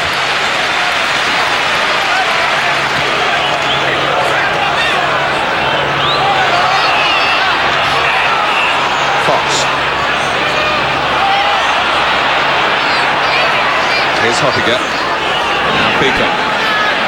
Some good pressure from Newcastle. A goal from Mark Hughes that will make the headlines. Kitson trying to carve a way through.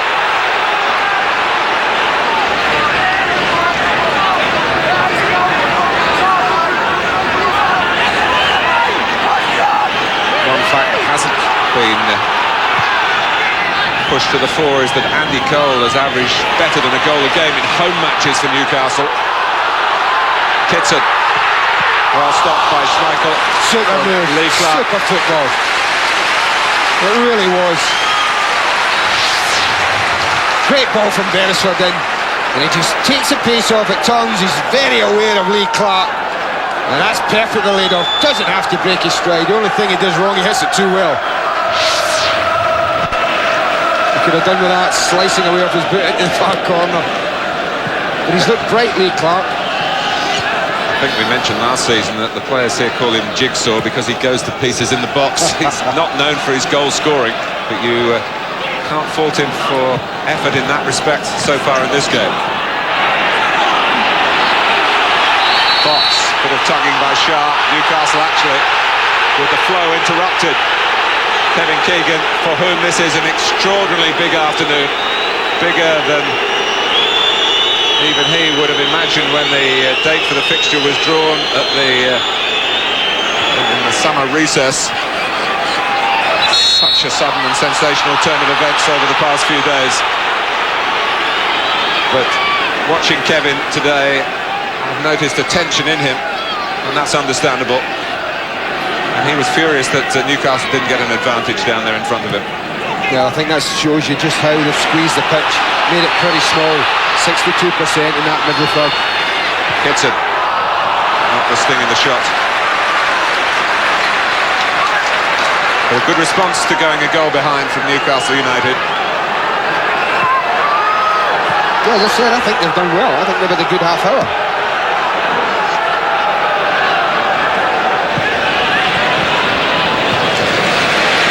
Beresford as he was pursued by Butt. Nicky Butt The widest of the four on the right for Alec Ferguson in his midfield. Peacock. Off goes Lee. The run covered by another midfield man in Keane.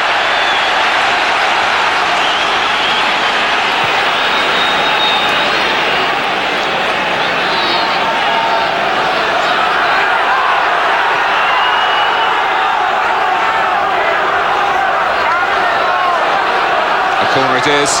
Into the feet of Clark from Fox. They can mix it up a bit here, Newcastle United. Peacock couldn't quite get there.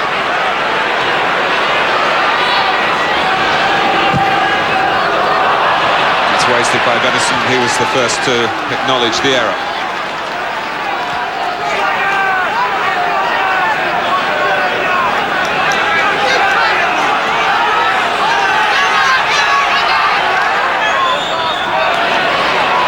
Captured for the Magpies by Clark.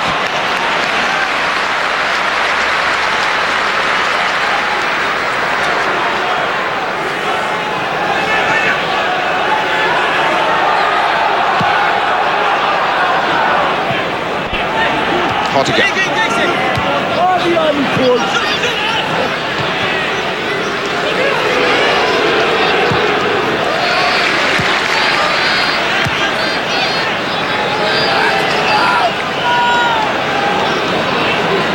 Up to the half-an-hour mark. Headed down from Kitson.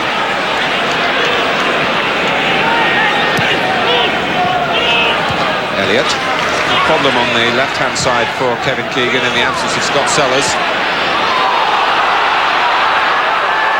Owen prevents the corner. Yeah, everything was always boss there.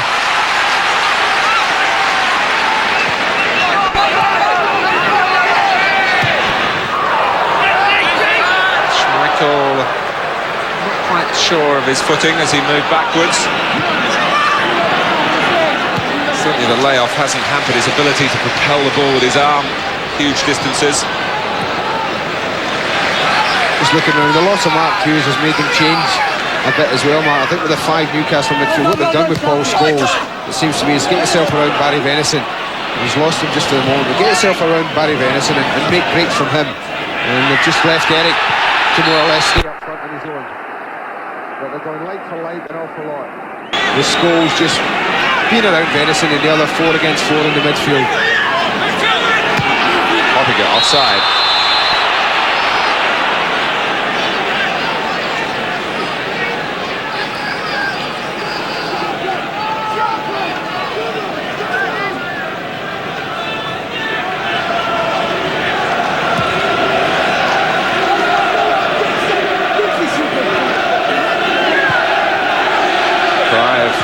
Keegan again. They are very proud folk up here in the northeast, desperate for Newcastle to be up there with the best. And so close to seeing their dreams realised, and suddenly hearing that one of the pillars of the club, the pillars of prosperity if you like, being removed, and more alarmingly transported to strengthen a rival. But they're solidly behind the manager and behind the players who are trying to get level here against Manchester United.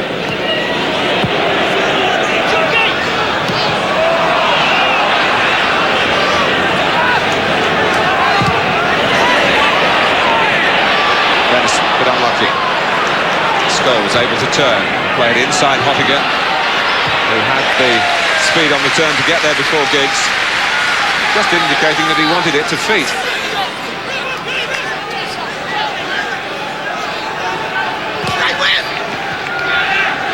Sharp.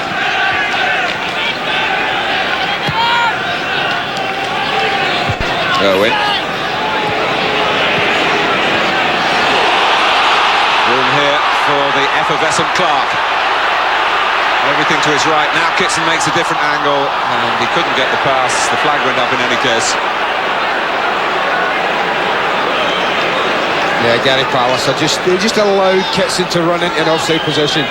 Went with him so far, and just before the pass was played, thought, right, I'll step up here, we'll have an offside.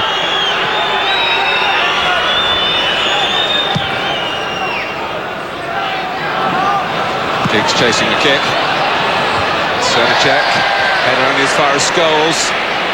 Cantona giving it to a player facing the goal rather than trying something extravagant over his shoulder. I fully expected an overhead bicycle kick there into the net, Mark. I'll tell you, I was really surprised. To what we saw at Bramall Lane. One of the most exquisite of goals.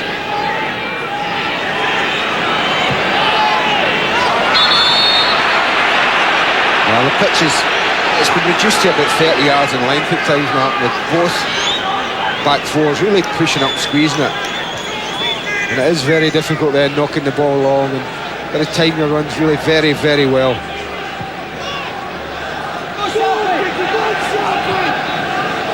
Giggs trying to time his movement in from the left-hand side. Squeezed back by Peacock.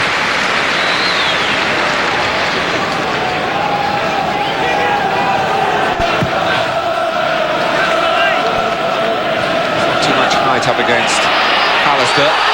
Offside. Well, they've been close, haven't they, Newcastle? Kitson was certainly off. Whether Robert Lee was would be debatable, but Kitson was certainly in the offside position. But Lee Clark did well again. When the ball drops, look who's first to react. It's a Newcastle player. Now, possibly both were offside, but they've been very, very close to breaking that in the first half, Newcastle. They won't be too disappointed, Mark. I'm sure the manager will say, keep going, keep trying. Well, Clark, the heartbeat of the midfield, and Lee looking perhaps the most likely to get into a goal-getting position from that area. Appeal for handball, not given against Venison. Fox. Newcastle swarming forward in support of Ruel Fox. Kitson trying to take it on the turn. Dennis Irwin stood his corner strongly.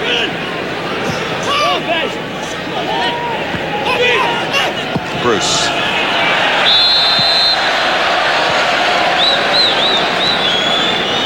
Giggs on the right, just passing a comment to the linesman of the "Are you sure" variety. I think those are tough decisions when the player's right under the linesman's nose. They're the hardest ones to give.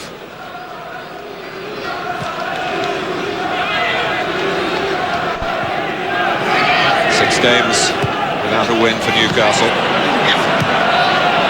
This run without a victory since Kevin Keegan assumed managerial control. Of course, was pretty much a sensation of its own time back in 1992. Came back into the game after a long absence.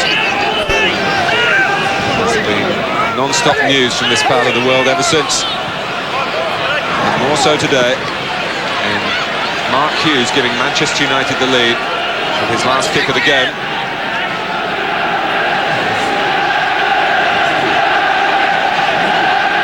Managers who are certainly in the risk business.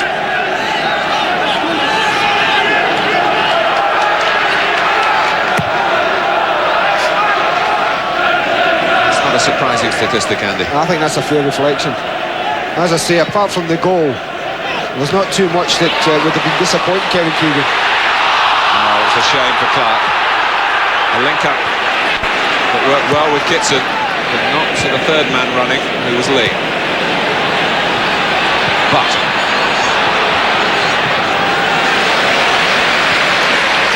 he's certainly doing the job that the manager would have wanted Lee Clark in the first half, Martin. It's vital that you play a lone striker as Paul Kitson's been played today, that you do get people around him. And Lee Clark's done that part of the job very well indeed in this first half.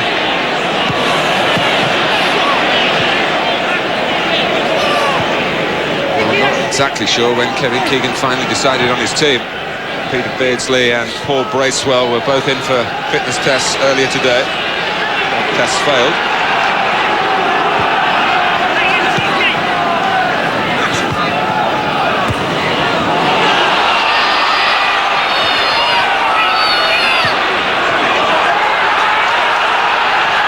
Schmeichel keeping his cool. Well won by Peacock. A similar area from Bruce. Giggs, Bruce, Cantona onside. Very difficult to control, but he made light of that. But the shot was a weakish one. Well, I just thought he would get more positive response there. He looked, well, un-Cantona-like when he drove into the box, Martin, after breaking the offside line. Clark. Brought away by Brian McClure.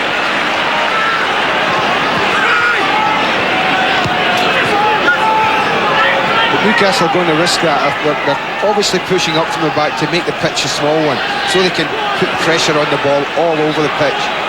And they're going to have to risk somebody breaking the offside trap like Eric Cantona did then. Venison. Here's Howie well forward.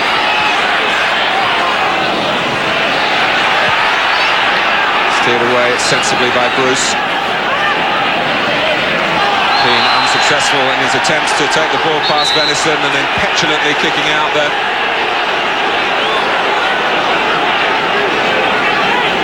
Fortunate perhaps that happened on the blind side of the referee. Cantona is offside this time, but he got away cleanly a moment or two ago. Andy. Yes, he did. You see, he just pulls on the shoulder. I think this is a good decision, I thought. I thought Horridger just played him onside. But very strange for it when he gets into this position. First of all, he misses the first attempt. And as you said, Mark, that was a weak attempt from Eric. Maybe he didn't want to shoot. He was aware of a player, was it Nicky Butt, getting into the penalty area and tried to slide him in. But it manifested itself as an attempt on goal.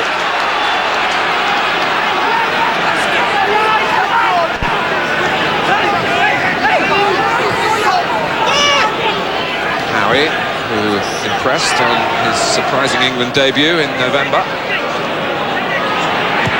Peacock. Drop it over the top. Owen in control.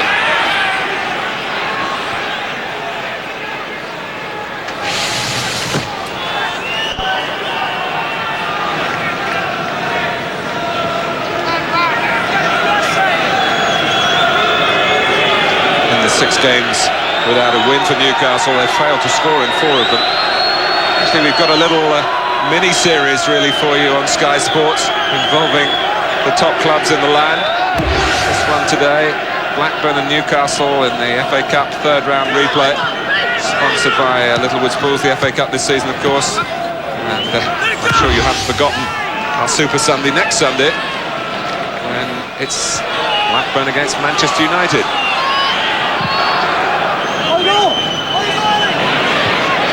Peacock. Just a little exposed for a moment. In boldly though when he was needed. Well, that's the first change from Kevin Keegan tactically, Martin. He's gone to a 4-4-2 more like. He's had a word with Will Fox.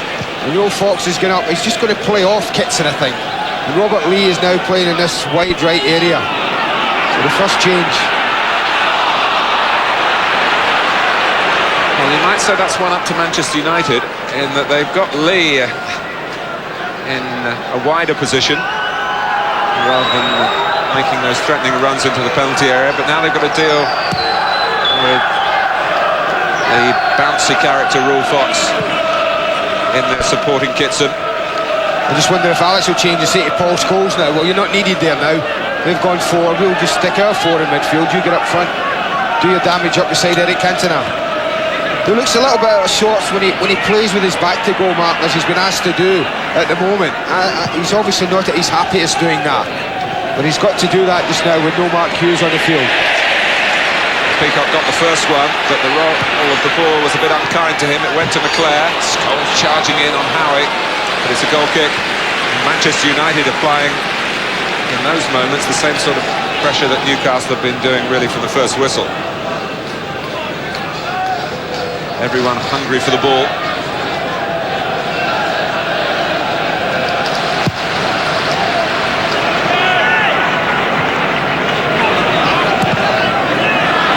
Offside against Cantona, who is due to link up with France for a midweek friendly international. Know what Alex Ferguson thinks about that, with Blackburn waiting next weekend.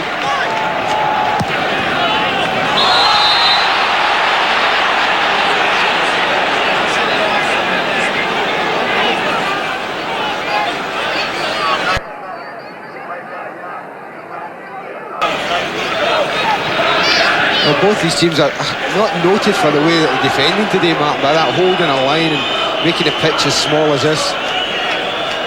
And I think that's why in the first half there's been many, many more offsides in this match than I thought there would be. Howie.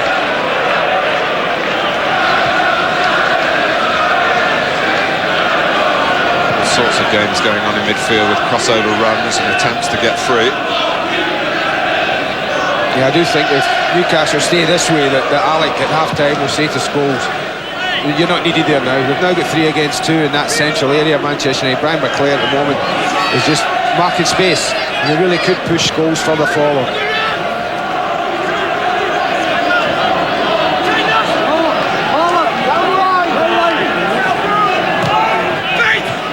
Lee to worm his way infield. No foul. Keane.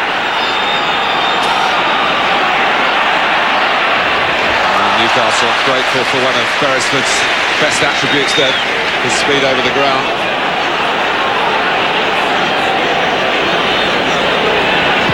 Elliott, no flag this time.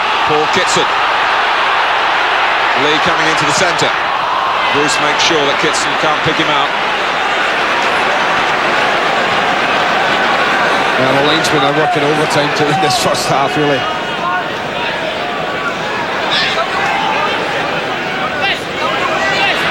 Beresford to squeeze it into the centre.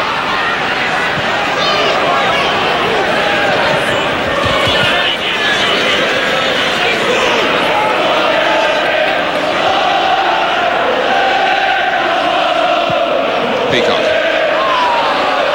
It's a bit too straight, really. Peter Schmeichel's fellow countryman, incidentally, Denmark won the Intercontinental Cup without their famous goalkeeper over the past few days.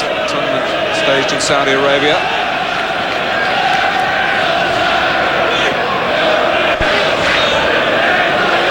Right as half-time approaches, 1-0 to the champions. There's an exact summing up of the scoreline.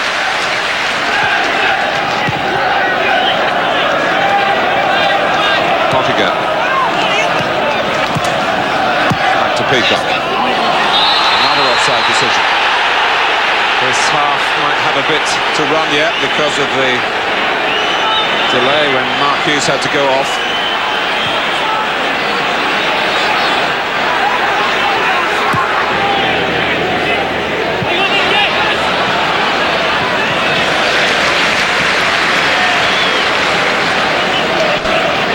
But certainly keeping Beresford occupied, without being quite the type of player of Kamchowskis or indeed the departed Gillespie. Lee for Fox. Allowed to get it back to Pottinger, but Newcastle still going. Pottinger involved now. Keane. Oh, that's a miscue. Kitson can only head it on, out by Pallister, Beresford in. And Newcastle with an extra edge to the roar from the fans, who'd love to see an equaliser before the half-time whistle goes.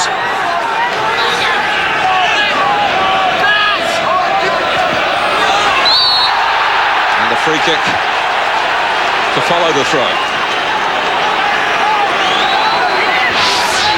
I think he wins this, doesn't he, Beresford? He does well, he tucks back there, and you see the left hand there just tugging away. Ricky Butt tugging away at John Beresford's shot. Now this is the time to deliver a good ball. Put it in there where your teammates can attack it positively. The responsibility is with Beresford. It's not a good ball, not by any means. Manchester United regroup on the edge of the area now. Pottinger.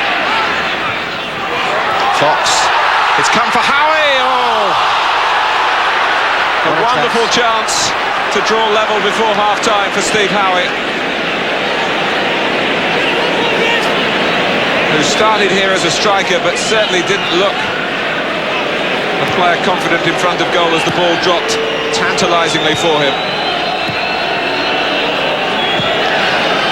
Again, they worked the opening really well. Mark Gottiger really picked out a lovely ball here. He looks as if he's got nowhere to go, and then he dinks the ball forward. One touch on there, then Will Fox, and I think the thing that did help him any was he had a lot of time to think about it, Martin, as it dropped. I think the less time you've got to think, the more natural a strike is. He had a long time, Steve Howe, as it dropped from the air. And all he needed from that sort of range was a good connection.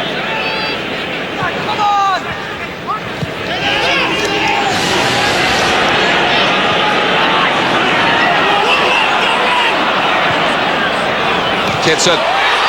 Robert Lee. Straight the top of the bar. And in a matter of moments, 2 openings for Newcastle. They've worked so hard to create them in this first half. Chances are there. The goals aren't. Super football, it really was. The ball into Kitson, the run from Robert Lee. The link-up was lovely. He hits this really well. I thought this was in the top corner. It's beaten Schmeichel, all ends up top of the bar. They certainly don't deserve to be going in if they do 1-0 down, Martin. They've done more than enough, certainly to be level for me, Newcastle. Cantona.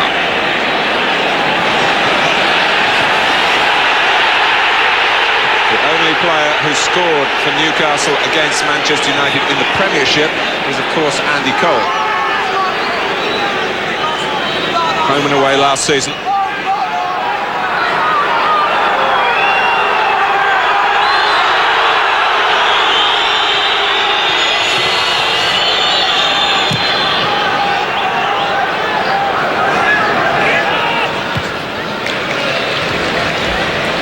To 5 minutes added on for the injury to Mark Hughes occurred in giving Manchester United the lead when Cantona let the ball run. But in the closing moments, Newcastle with Steve Howe and then with Robert Lee had wonderful opportunities to equalise. More extraordinary events up here on Tyneside. More to come, I'm sure. At half-time, Newcastle 0, Manchester United 1.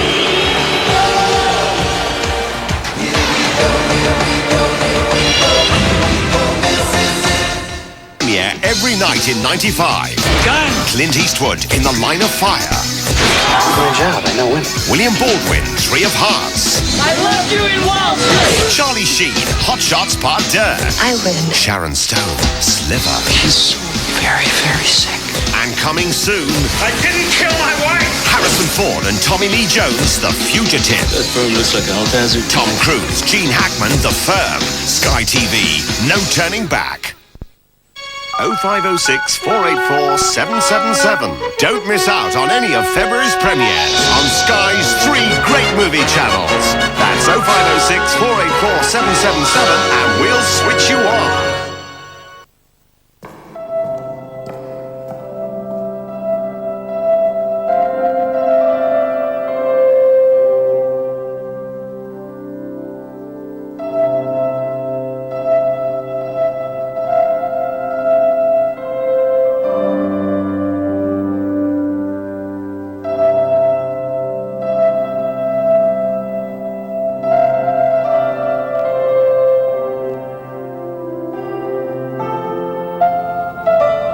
In tutti questi anni non mi è mai sembrato che sentissi la mancanza di una macchina.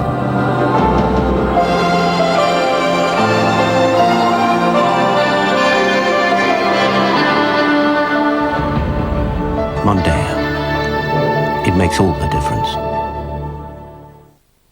To have a throw of alcohol. Put it past him. Did you see Charles at the weekend? Flip. Yes. Played 18 holes at Wood Park. Swab, please. Ah, this looks more complicated than we thought. Yes. We're going to be seeing rather a lot of this chap. I hope he's got an understanding boss. Did you win? Yes. It's close until the 30th. There may be trouble ahead, but while there's moonlight and music and love and romance, let's face the music and dance.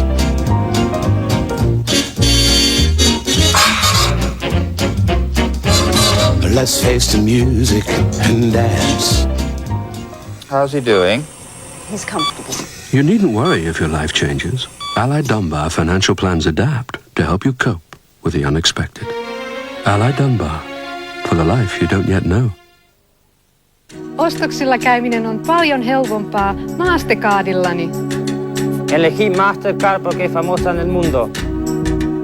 मेरे परिवार ਦਾ ਇੱਕੋ ਹੀ card ਹੈ ਇਹ Mastercard ਹੈ Hona le mefuta-futa ya dikarete empa nna ke ikgethela Mastercard. どこでも使えるから私はマスターカードを使っています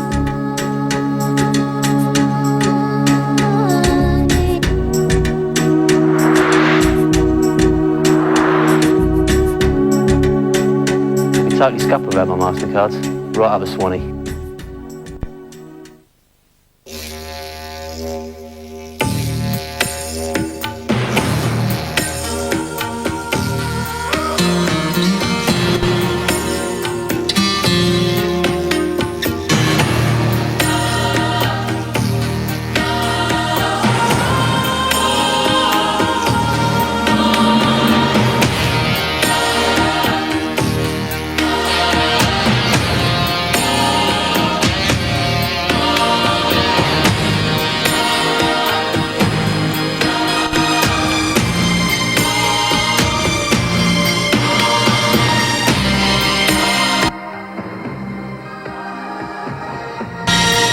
Now from £791, the Australian Tourist Commission and Qantas give you Australia.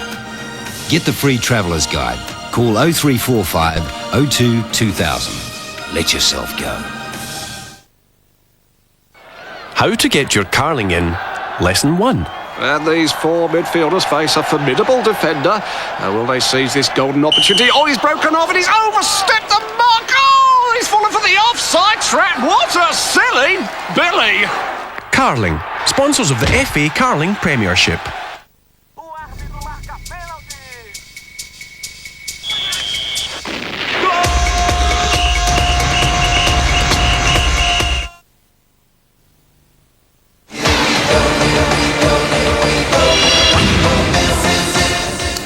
So the champions are in front at St James's Park, 1-0 to Manchester United from just 2 attempts at goal, both on target though, 8 from Newcastle, 3 on target, and just the 1 corner between them so far.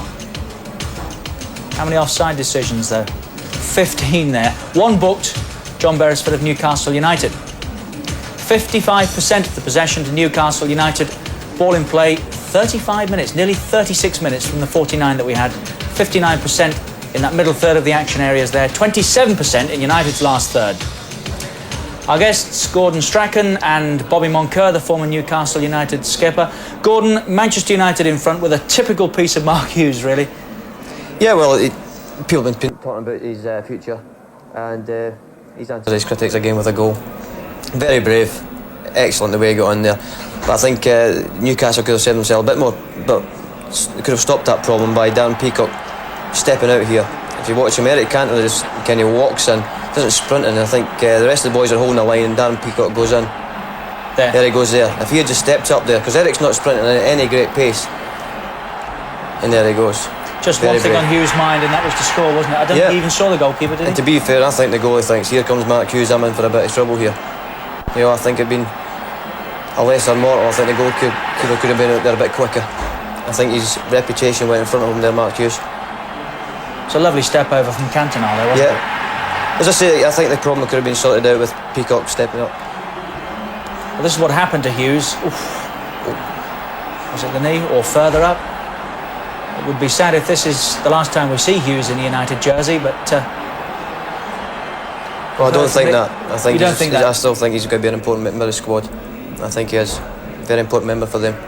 Newcastle United, Bobby, for you, deserve to be trailing, or should they have gone in at least level? Maybe in front? I would have thought at least level. I think it's the best attitude I've seen Newcastle United have for some time. You know, they've had a bad spell for a couple of months, and I think with Andy Cole's situation, their attitude, I think every one of them, their attitude has been first class, and certainly they shouldn't be 1-0 down. Well, sorry to interrupt, Bob, if we can come back and have a look at some of their best chances in a moment, but Nick Collins has got an update for us on that Mark Hughes injury. Nick, what can you tell us?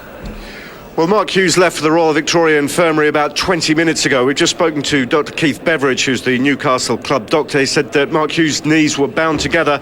He's going to have an X-ray there, but that's really for precautionary purposes. What Dr. Beveridge did say, though, was that he thinks that because of the nature of Mark Hughes' injury and the fact that it's a very deep gash, he expects him to be out of action for at least 4 weeks. So who knows, he may have played his last game. It's been a busy half-time for Dr. Beveridge. He's just gone back into the Manchester United dressing room because Nicky Butt is complaining of blurred vision, and we think that he may be substitute, and obviously David May would come on. But that's literally just happened in the last few seconds. Richard. Nick, thank you. I bet Hughes will play next week, knowing Mark Hughes. Let's have a look at one or two of those Newcastle chances then. Have you been pleased with the work that Lee Clark has been putting in this first half? Yeah, I thought Newcastle had a lot of pressure, but they struggled a little bit with Kitson was on his own a lot, and I think Lee Clark's worked very hard to get alongside him. But I think now that Kitson has now got support from Fox. I think Kevin shoved Fox up alongside him, which gives him a better chance.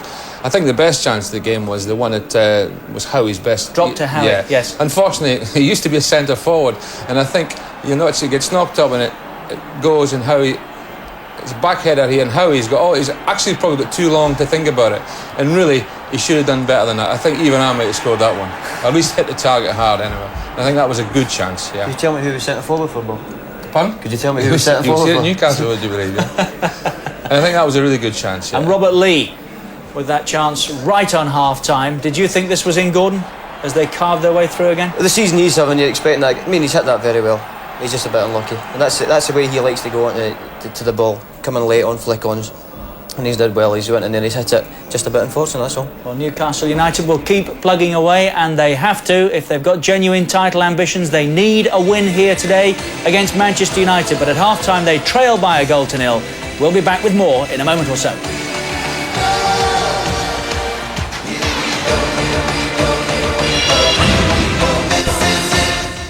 So there you are then. New engines, new interiors, restyle, front and rear. The new face of the Vauxhall Astra. Yes, but our customers deserve more. Any thoughts? How about power steering as standard deck throughout the range? Think of the cost. Only a buffoon would consider it.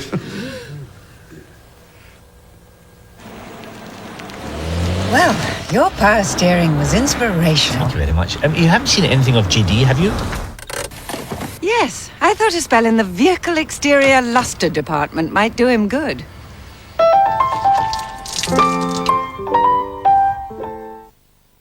You can join the winning team at JJB Sports, announcing the new Manchester United third shirt available from 9 a.m. Tuesday, January 17th. Everyone's a winner, baby! You could do that. And yes, you could even do that. But if you buy selected great value $2.99 or $3.99 KFC combos and you want to upgrade your great tasting Pepsi Max from a regular to a large and do the same with your fries, the easiest thing to do is bring an extra 30p. Whoa! Yeah, that's right. 30p is all it takes to max your meal at KFC. Max your meal at KFC for only 30p. Done it, liked it, loved it. Esso unleaded fuels now have more cleaning power, reducing some harmful emissions by up to 20%, while still allowing your car optimum performance.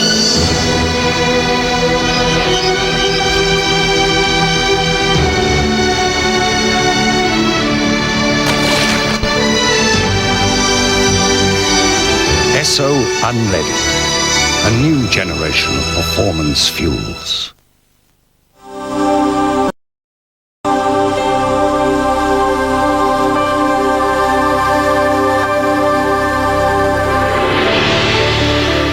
Beneath the canopy of 1,000,000 trees, in 400 acres of woodland and water, you'll steal upon the unexpected. Relaxation, exhilaration. This is the magic of Center Parks. Ring for the brochure. Center Parks, the British holiday the weather can't spoil. There is one man-made achievement, big enough to be visible from space. Something which illustrates what for hundreds of thousands of years has been the most basic instinct known to man. To protect.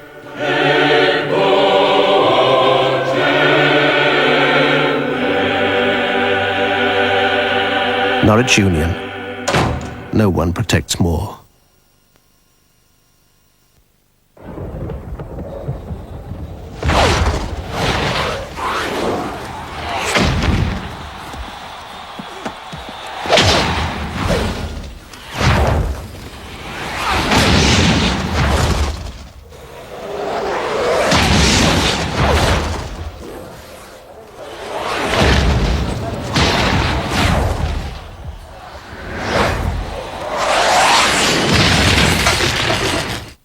Chances missed, chances saved, goals disallowed, penalties denied. Newcastle 1, Blackburn 1. It all added up to a riveting cup tie, but there will be a winner at Ewood Park. Can the SAS Strike Force do it for Rovers, or will the Magpies steal victory? A Ford Escort Cup special Wednesday at 7, live on Sky Sports.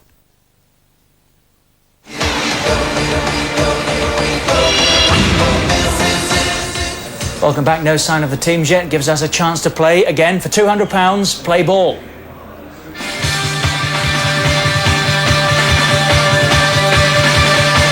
you're seeing this for the first time, I'll explain what you've got to do. Decide what happens to the ball. Andrei Kanchelskis is about to hit it. Then it disappears. You've got 3 choices for £200, so it's well worth having a go. A is wide left, B over the top, C wide right. A, B or C then. That's the choice. We'll get Gordon Strachan and Bobby Moncur's view later in the programme. The number to call 0891 700 550. 0891 700 550 for £200. That's the top prize. And of course there are those Sky Sports t-shirts for the runners-up. Not sure that Gordon said Manchester United to win when we started, but I think you had a fancy for them, didn't you? Yeah, after I found out that Beardsley and Brazel weren't playing. In the driving seat, would you expect them to go on and win from here? I think if Newcastle have the same commitment, the same work rate, and the same zest for the game in the second half as in the first, I think they can get a draw at least out of this game. And they deserve it, because they're putting a lot of hard work into it. You said, Bobby, and you see them regularly, that this is as good as they've played in recent weeks, that the attitude's right. Do you think they can get back in it? I do indeed, yes, I do. I think the switch that Kevin made with about 15 minutes to go when he put Fox alongside Kitson, because I felt Welsh were getting a lot of pressure. Kitson was stranded a little bit, but now he's put Fox alongside him. It's open, it's given them more options. Yeah, and I think they've got every chance. OK, well, let's go and rejoin our match commentators, Andy Gray and Martin Tyler. Thanks, Richard. Well, the last unbeaten home record in the FA Carling Premiership is under threat here, what with Liverpool losing to Ipswich yesterday. And we do understand Manchester United are going to make a substitution. Robbie Hart, the 4th official, has got the number 19 there to suggest that Nicky Butt is going to come off, Andy. And that only leaves David May to come on. It only leaves David May. I mean, I would imagine then the simple thing for Manchester United would be possibly May right back, Irwin left back, Giggs and Sharp wide. I mean, that would seem the most natural change. And quite a natural shape to the side. Yes, and give them a threat wide on both sides now. There is David May. Robbie Hart, the referee, who sent off Charlie Hartfield, of course, on Monday night. Hartfield of Sheffield United against Manchester United. David May was absent from that one. He had the flu. He's very much present here for the second half. Andy, you've got it spot on. I don't know about the formation, Mark. No. I just wonder whether they've said to Scholes, you play right side, and when they're saying to Ryan Giggs, I know they're only kicking off. There's certainly Sharp's lined up with wide left. Now whether it's just for kick-off, but maybe he's said to Ryan Giggs, you go play up front with Eric Cantona, use your pace behind them, and Paul Scholes, you play right side as we find them now.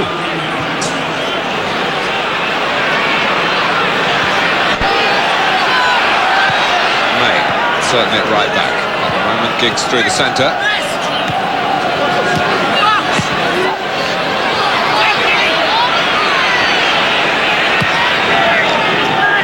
Newcastle want to quickly settle down to the sort of rhythm that brought them so close to equalising in the closing moments of the first half.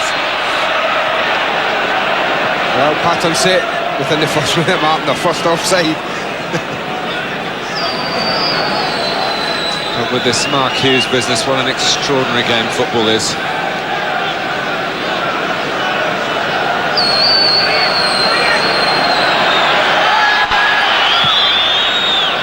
Bruce takes. Here's Keane. Lee Sharp called offside. I was thinking yesterday, the Liverpool-Ipswich game, that Adam Tanner, who gave away the penalty at Wrexham, should score the goal to give Ipswich their first ever win at Anfield just a week later.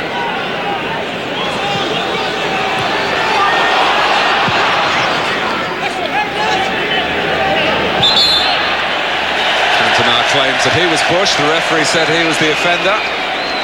Some Gallic indignation. And Sharp is shown the yellow card for the subsequent foul.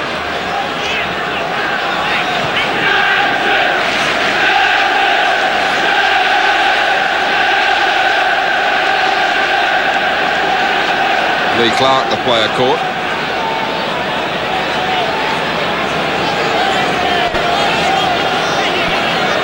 What you might call a modern-day booking, Andy? Yes, most definitely, Martin, yeah. It's a nothing tackle, really, is it? Lee Clark just gets ahead of Lee Sharp, slides in. If you don't get the ball, then you certainly risk the rule of being booked, or run the risk of being booked every time you go to ground now. Not a lucky ground, St James's Park, for Lee Sharp this season. He picked up a hairline fracture of the ankle in the League Cup tie here in October. Kept him out until last Monday.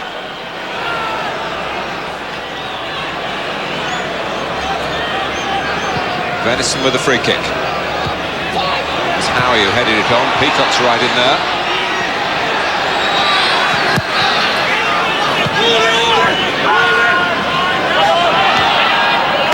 Very warned by the cry of the crowd. Cantona was closing in.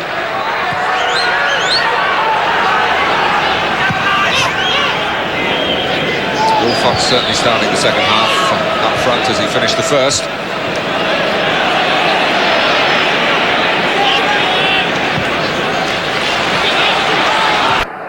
Here he is. Two to his right.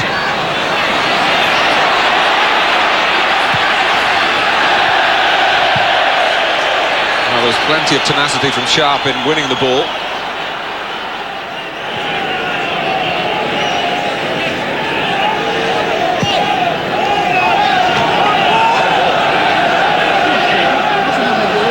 Territorially, a good first half for Kevin Keegan's team. But perhaps most topically, they've lost the finishing edge. They need to regain it. Stop Manchester United moving closer to Blackburn. Well, I think we'll find it. There won't be a Newcastle head drop on that pitch, man. I'd be very surprised. I think they're a little unlucky to be one down. It would have been important, I think, at half-time for Kevin to say, "Look, keep it going, keep pegging away. You'll feel sure we'll create another chance, and this time we've just got to hope we take one." Fox.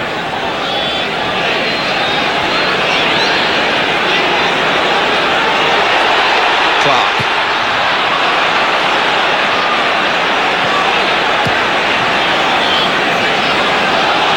Cantona. Now he spotted straight away where the pass was likely to go. Just as well for Newcastle that he did. To beat Ryan Giggs across there. There wasn't much else in terms of help around. But that's where Cantona's happiest, Mark, when he can do that. Whereas for that long spell in the first half, he was the front man, the furthest forward. Now he can drop off and pick out Giggs and pick out Scholes and Sharp if he wants. And he's happier doing that, I feel. Peacock. Well, Kitson had a problem there trying to get back onside. In fact, he'd done it well. But so much effort went into that. But the move had no chance of developing through him.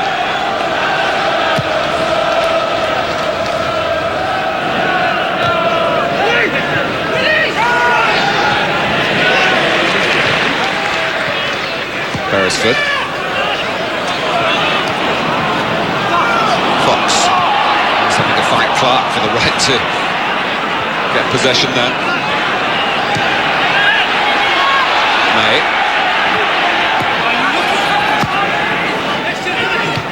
Giggs tucking it neatly back for Keane.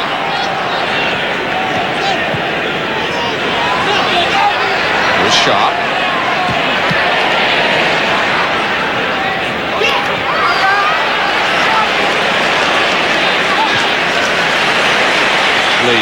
Pottinger forward. Very much Pottinger's game to get onto the run. Incidentally won that penalty shootout in the pre-season tournament between these two clubs up in Ibrox. A very reluctant penalty taker, but a winning one. It's a good way to introduce himself to the Newcastle supporters.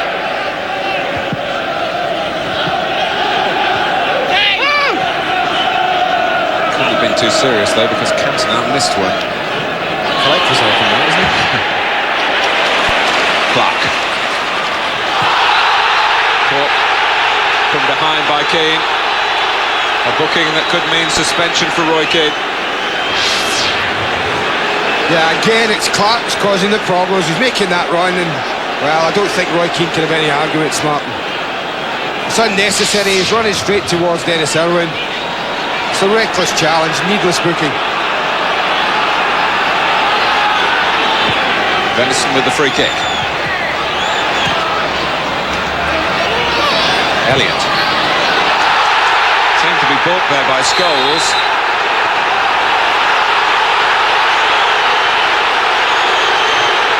Elliott. There's the player booked. Yeah, I think he felt he was blocked here in this one, just there. You see it there, he feels he was held back a little. And I think this is frustration. Swing it, Ryan Giggs. Just as well, he's so agile, Ryan Giggs. Hurdled that quite well.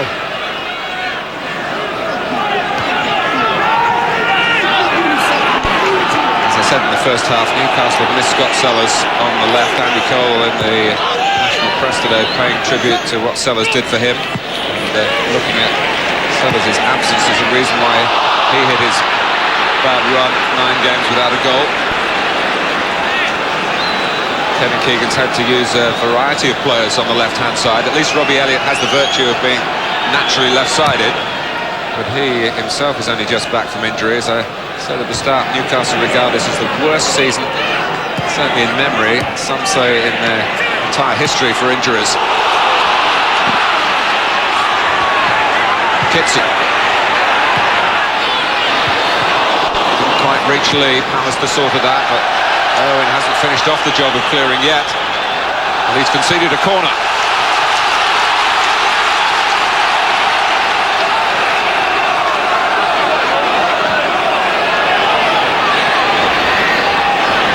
Lee. Venison. Fox. He's playing to Pallister's strengths. This hit volleyed by Venison. Oh, the crowd calling for a bit more pressure there, sensing that it was awkward for Manchester United in front of Schmeichel. Well, it was a difficult one to get down first and foremost. That slice shot from Barry Venison. He's having a chuckle about it, I'm sure. I didn't think he'd cause him that many problems. But they can keep the pressure on, and that's important for Newcastle. Lee. Well, they weren't short of numbers in the centre there. The attacking side.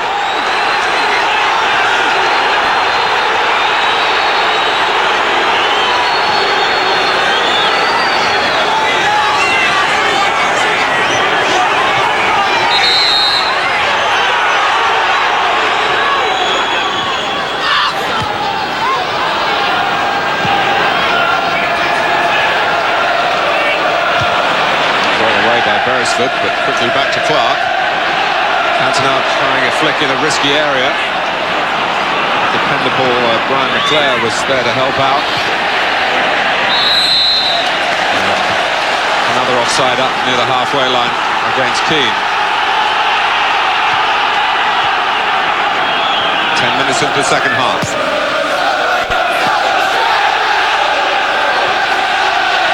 Well, won back by Robbie Elliott. Hammered by Pallister against Clark, and yet another offside. Now, both defences really have tested the front men in that respect this afternoon. And for the majority of both sets, their back fours have won that battle. Timing of the run, so important. Delivery of the pass.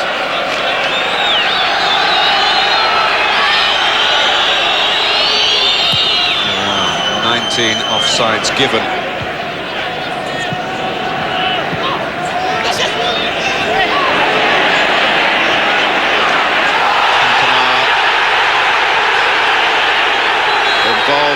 Venison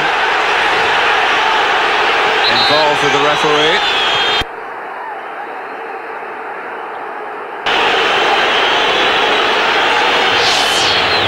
Right, see what happens. The two of them get involved here. Barry Venison has a kick there, and Eric Cantona throws a leg out there. I think the referee's quite right. A word in the air of both Venison and Cantona, I think, sufficient there.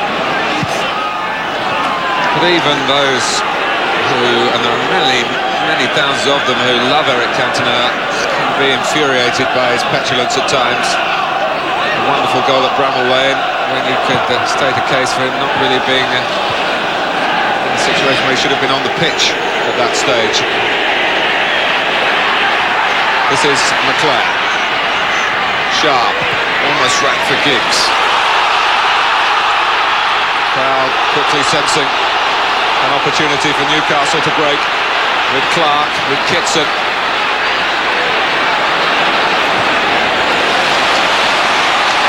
Lee. It's a good hit on his weaker side, but it flew straight at Schmeichel. It's a good break, and he tucks in field very well. But he is so big, Schmeichel. He poses such a huge obstacle in goal. Kitson. Thought he tricked Bruce then, but hadn't. Out comes Cernicek, who you always feel is from the goalkeeping school who relish that type of surge outside the penalty area. Fox. All happening to his right, including Lee coming round the back, and Owen just got a critical touch there. Yeah, we just Kitson and Lee. They seem to have just picked up the tempo a little bit. The home side. Venison.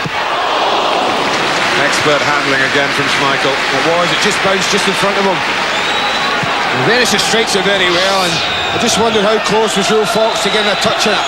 Certainly throws his left leg out there. And any touch would certainly have caused problems for the goalkeeper. His handling's been good today, Peter Schmeichel's.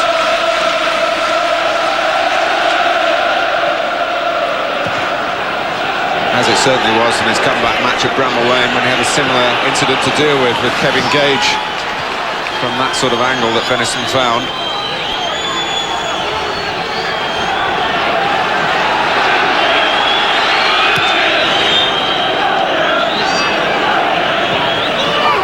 But Manchester United have certainly not been able to get into cruise mode here. They continue to do more of the defending.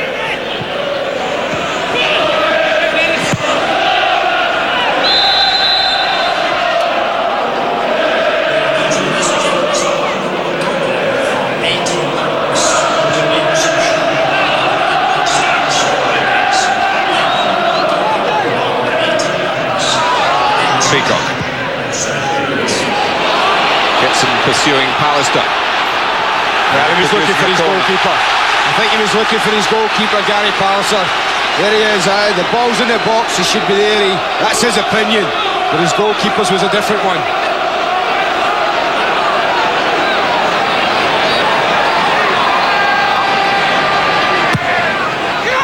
Clark flicks it. And Scholes takes the sensible option. Great touch. Super touch from Lee Clark. But they were lacking runners on the second balls. Lovely ball. Look at that. It's a super touch. But everyone's ahead of it. Everyone's in. A little bit narrow. Venison trying to orchestrate things. Into Peacock. With his back to goal. Did quite well to swivel.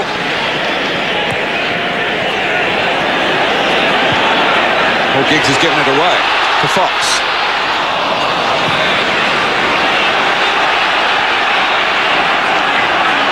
McClare. Keane on the right. David! Go on, David! You know that!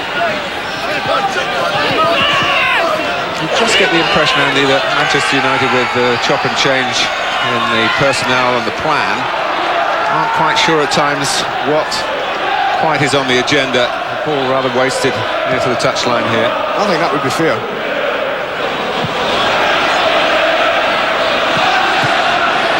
Whereas Newcastle are going for it hell for leather, as they have to. The early season pace setters looking up at other clubs now. Elliott. Lee. I wonder whether it went out in the first place. I think it did. Schmeichel had waved it goodbye and suddenly found that he thought he needed to tip it over, but it is a goal kick. Well, Schmeichel thought it went out. Robert Lee certainly didn't. It was a teasing cross from Robbie Elliott. Yeah, I thought I'd pull it across the face of David maybe. It goes round the back of him, and certainly it's a difficult one for the goalkeeper to deal with. Paul Kitson gives it up there. I think he thinks it's out. Certainly touch and go. Lee, to his credit, didn't give it up. Nor in the end did Schmeichel, despite the protest. But the decision had been made. And he likes to get a bit agitated, Peter Schmeichel.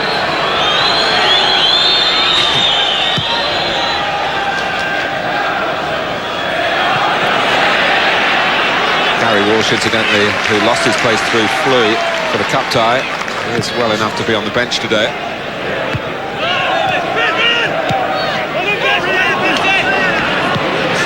Bruce just got it away at the second attempt.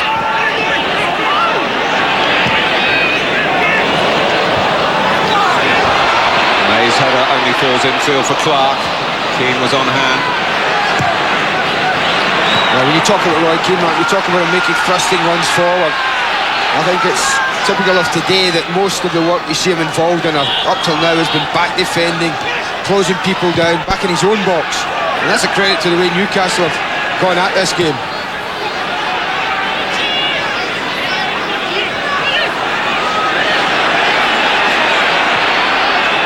Well, they scored in the second half last Sunday against Blackburn in the FA Cup. Target is the same here in the FA Carling Premiership against the champions.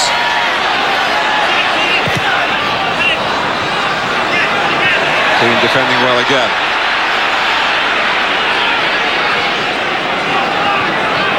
Leclerc, hustled out of it by Clark. He's kept his tempo going. Runs on ahead of Lee. Lee uses the space. And gets a free kick for obstruction against Keane.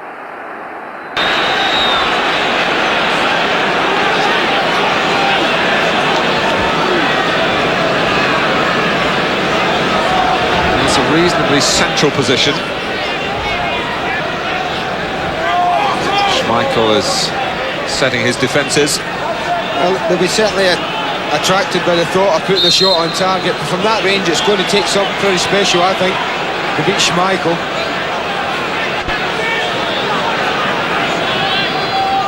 And it comes from Elliott, and it's off target. Corner given. Must have just got a nick in the way through.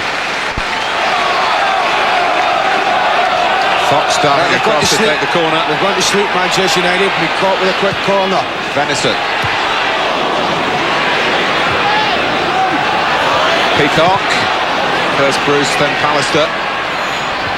In the right place for Alec Ferguson.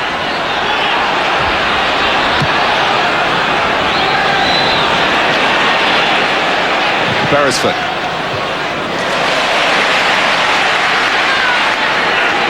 Here comes Clark.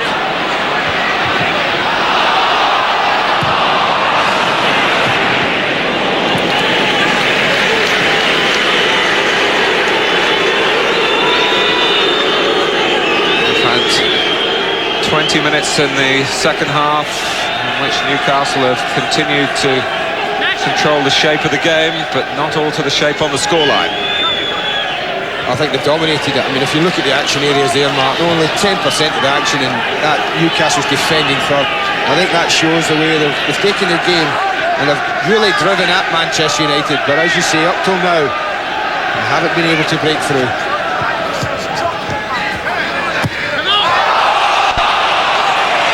And wouldn't it be like the champions to suddenly spring in attack and kill the game off?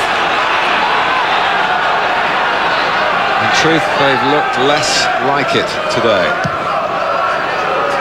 Mitigating circumstances, the Hughes injury, even in such an exceptionally exhilarating moment for them, knocked them back on their heels.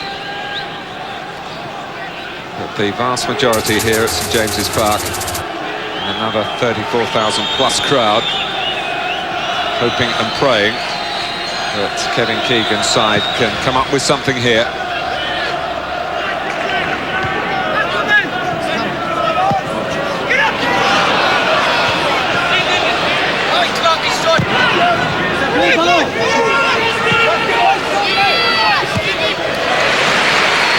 Was in Howie's mind to do that. There's an element of risk with Cernacek as to quite what will materialise from back passes. Clark. It's been fine for Newcastle up to this sort of area.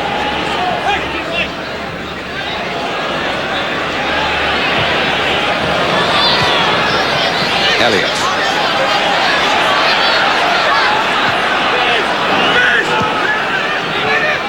Bennison.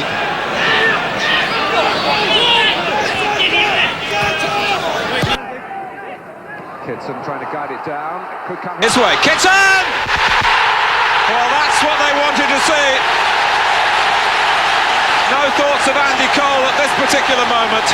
Paul Kitson has brought a smile to Peter Beardsley's face. And Kevin Keegan's as well, I'm sure. 1-1, no more than Newcastle deserve on the balance of play. And again, Robbie Elliott, they get a bit of luck there, Mark, because he tries to guide a header down, and the ball comes back off Gary Pallister. But then you credit Kitson. You watch this, he tries to flick it on, comes back off Pallister, and look how quickly he reacts. Down at the feet, he reacts the quickest between Bruce, Pallister and himself. And where's a lovely target between the goalkeeper's legs. Not often goalkeepers save them when they're directed there, I'll tell you. And it is no more than Newcastle deserve. Well, Kitson had a good spell earlier in the season. 3 goals in 4 games, and then he got injured. And that set him back. Now he has a major opportunity. And he's shown all the ability to go on and take it. And here's Elliott. Oh, and it's just over Fox. What a chance. I thought Robbie Elliott should have picked out Will Fox earlier, but he delayed the cross just a fraction. And he had an opportunity to play Fox in. Fox is away here. Done well to reach it. Kitson.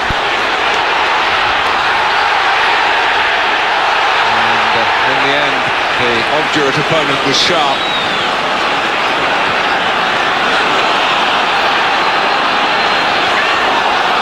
Pottinger. Well, they're playing perhaps at times on pure emotion here in Newcastle. Well, I think at times, but I think to give credit, I think the football's been, it's been very, very good, Martin. It's been very composed, they haven't got flustered. They caught offside many, many times, but they haven't let it get to them. And they got the reward, I think, in the goal. Again, it's all about reaction here. As the ball drops, drives between both centre-backs, hits the target. Schmeichel makes himself big. And does he enjoy it? Yeah, I think that says it all. Keane's got to be careful. Well, he's got to be careful because he's nudged the ball away, Martin. And a lot of times I've seen referees put people for that. Is that a yellow card, I think, is he? He has. Fox. Yeah, they look a little bit out of sorts, the champions today. A little bit of 6s and 7s. Haven't quite got themselves together. And they've been basically camped in their own half for the majority of this second half. Not a very confident expression, is it? Well, he can do no more. He's been forced into 2 substitutions. It looks to me as if he's changed Giggs and Scholes now, Martin, as well. Put Scholes up front and Giggs is now on the right side. But at the moment, it's just all about, can they hold out? Cantona. Newcastle have certainly made Schmeichel the busier of the two goalkeepers. And maybe more work ahead here for the Great Dane. Fox.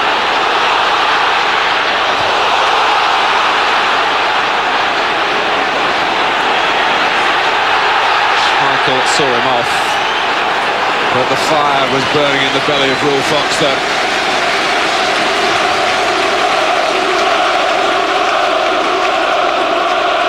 Well, we've had a goal here from a striker whose place is threatened by Andy Cole. That's Mark Hughes, and a goal for a striker for whom opportunity has beckoned because of Cole's departure, Paul Kitson. Interesting to see Manchester United's reaction now, Mark. You do feel they want to win this game. 3 points, they had them. I thought they looked to me as if they'd set the stall out to protect what they have. If it was going to be 1-0 to them, they were happy to take that.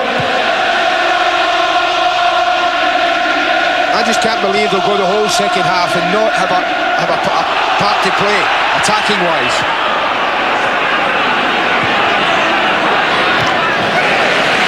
Newcastle backed by the Toon Army and by all connected with Blackburn Rovers, at least until Wednesday.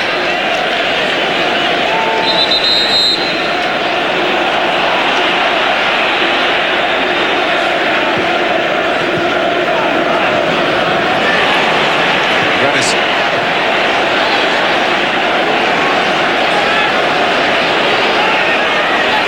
Fox.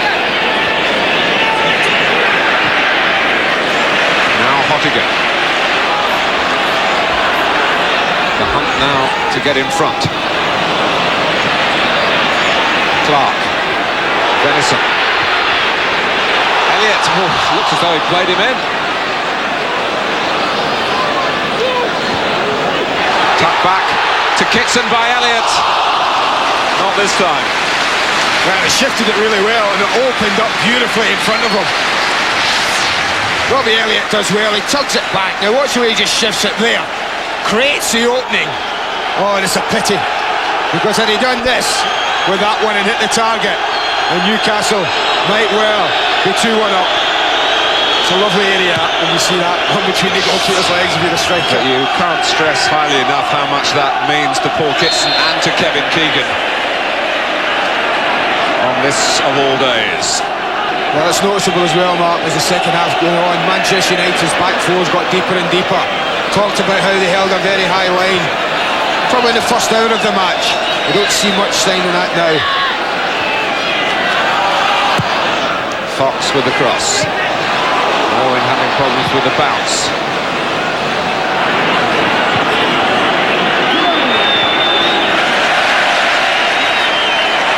Keep an eye on Cernicek as we look at the action areas. But look at that's down to 9%. But they've changed again, Manchester United, Martin. David May is now, I think, another centre-back. Dennis Irwin's right back and Lee Sharp back when he started at left back. They're pressed back. Hoppiger. Lee. Lovely play from Newcastle United. Quite the same quality in the cross, but Alec Ferguson, all anxiety, is down on the touchline, sending more messages out.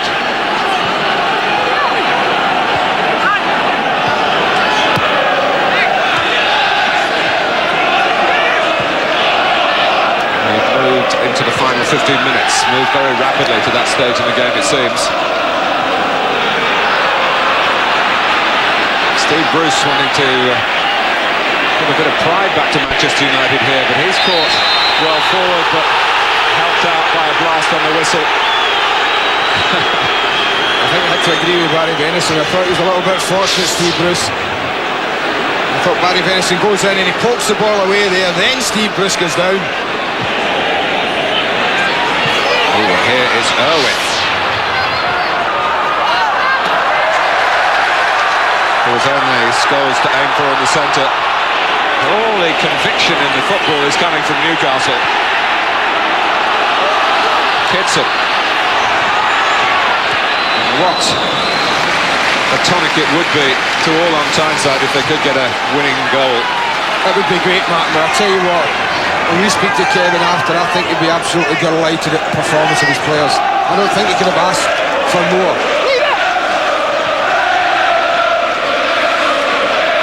Howie. Lee. Kitson peeling off, but Lee goes after it himself. To flip it back in for Fox. Ottiger. Manchester United, second best at the moment.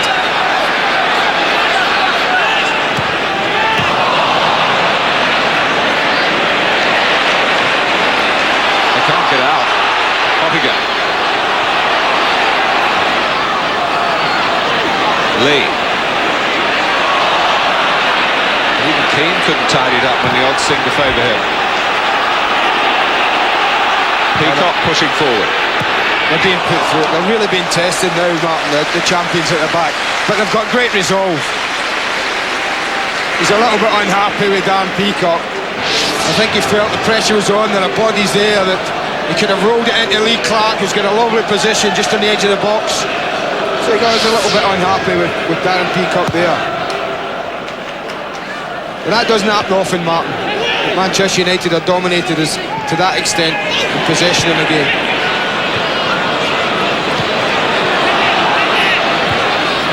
But they'll stick in. They've been champions 2 years in a row because they've managed to dig out some results when they haven't played well.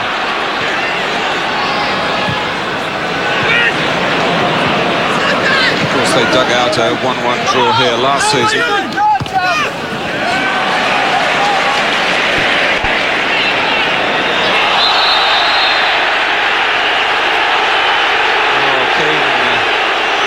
That Clark collapsed on him then.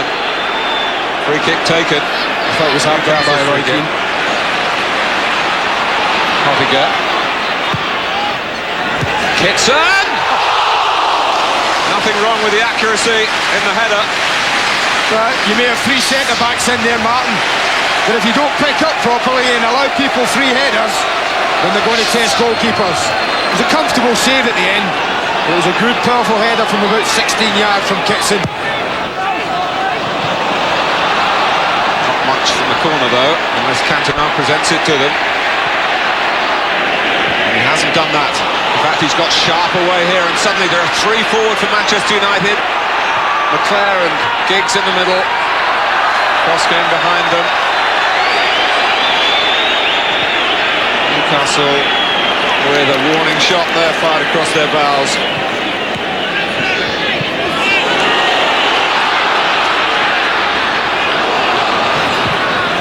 Kitson.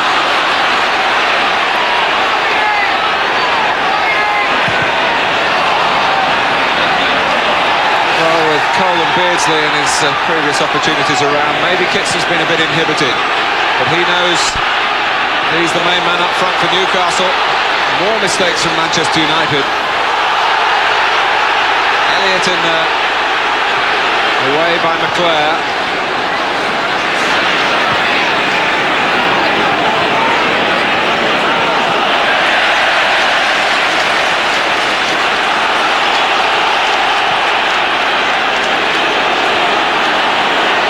Fox has isolated Sharp.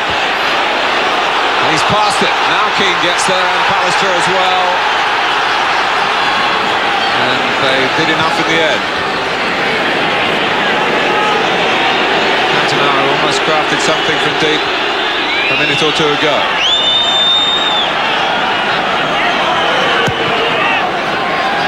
This is Owen's pass. Peacock.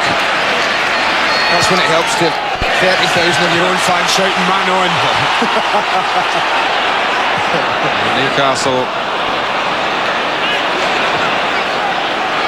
just not quite capitalising there, and the drive forward from Clark.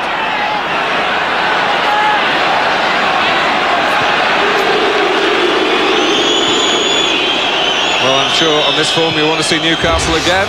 and we can supply that for you soon in the FA Cup third round replay. A fight to the finish, of course, at Ewood Park. Blackburn and Newcastle Wednesday night, and Super Sunday from Old Trafford. Manchester United against Blackburn Rovers.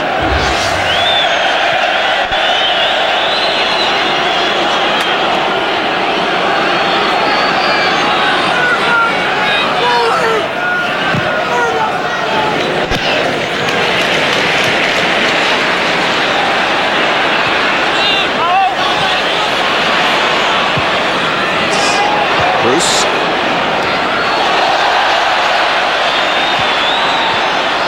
Pottinger.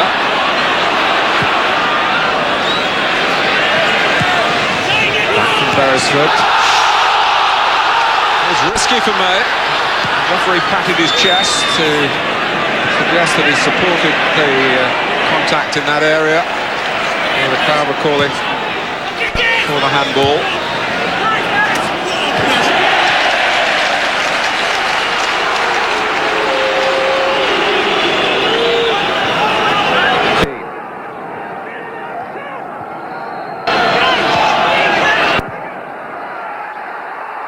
It was May through to Roy Keane.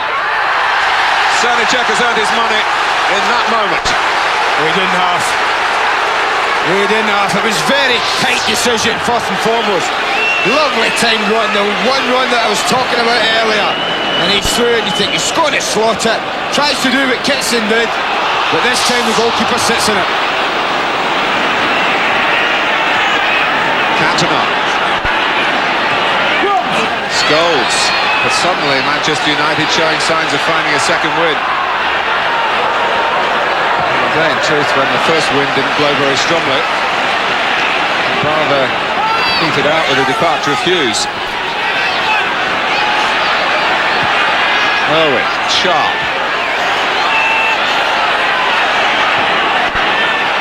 Here's Keane. For once, Newcastle having problems getting the ball back.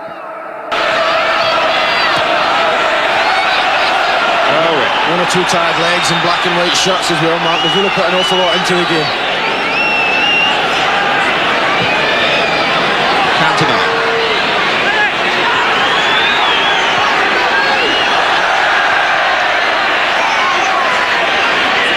Lee couldn't keep it as an offside, and Keane will put it in this time, but it doesn't count. Not counted as kicking the ball away, happily for Roy Keane.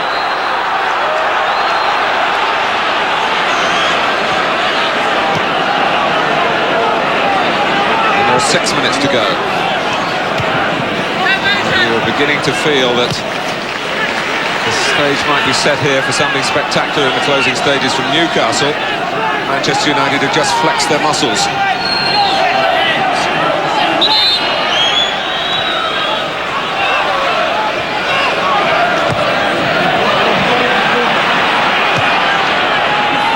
Peacock has lost Cantona.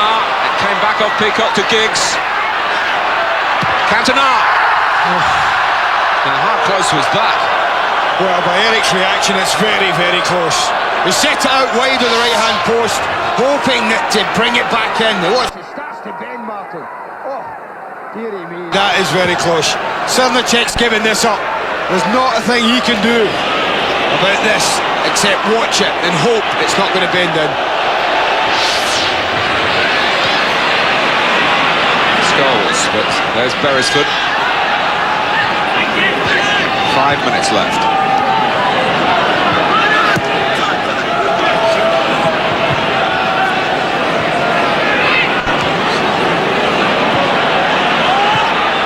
Venison. It's a risky ball into it from Beresford.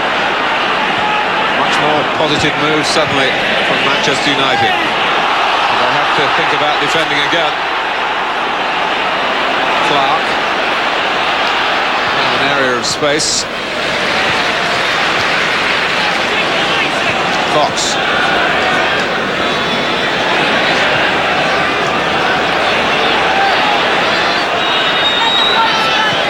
Venison. Trying to feed it into Kitson and give something more penetrating for Newcastle after a spell of possession. Oh, Leclerc, there's a man over here, but not picked out by the pass. It was Roy Keane. Lovely layoff by Kitson as he got the full force of Bruce in the back. Like a good forward, he's trying to get into the middle as Newcastle take the advantage and try to take full advantage of it. It's good refereeing.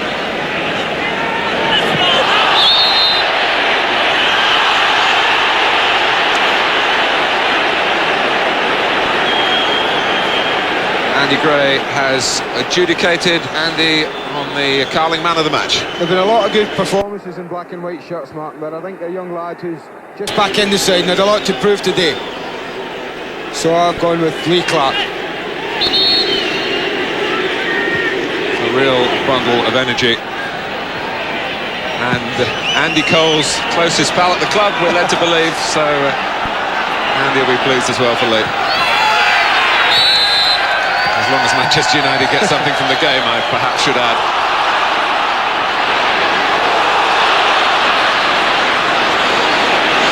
Kitson.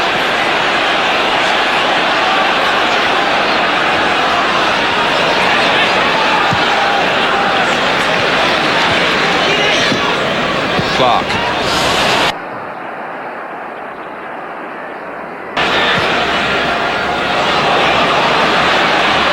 Lee.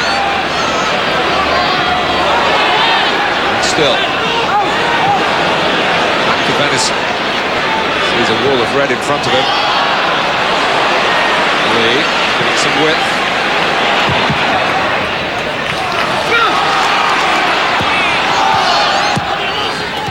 Pottinger.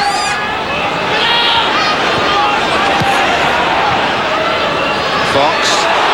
Lee bursting on here. That was Clark. Elliott. Oh, and Bruce was caught in two minds. Fox found the bounce. What a ball, with the control. No wonder Steve Bruce was caught in two minds. He was frightened to death to put anything on it.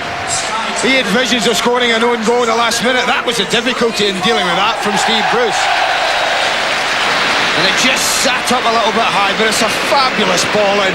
It really is. Oh, he didn't know what to do, Steve. He didn't want to get too much on it. And it just sat up a little bit high for Fox.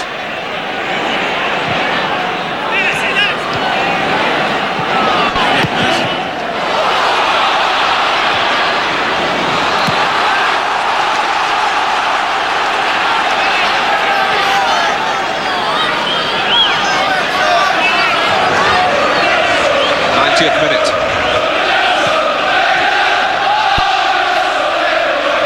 Football on Tyneside, the major topic in the game over the past few days.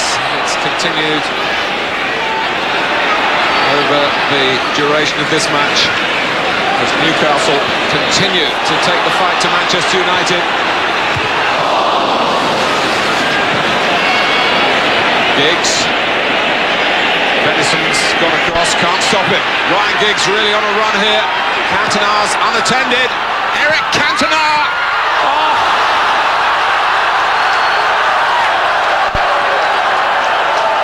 Well, you'd have put your money on that. You'd put your house on that, wouldn't you? A volley, a side foot volley, an almost empty goal, hit the target and you've won the match, Eric.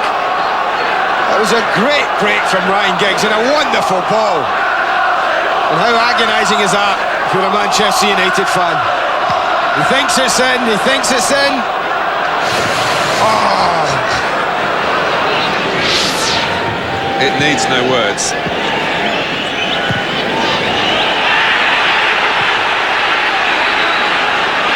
Cantona's in the centre again. Well, after the drama of that deal between the two managers, a draw between the two sets of players. A poignant touch in the goal scorers and the current circumstances. Paul Kitson seizing his opportunity with the equaliser after Mark Hughes so early in the game had given Manchester United the lead and paid a heavy price for it, his last touch of the match.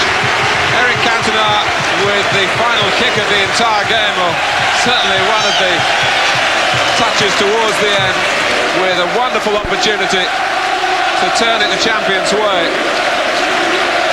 Newcastle are still without a win since 2 weeks before Christmas, but if they play like this, they should turn that round quickly enough.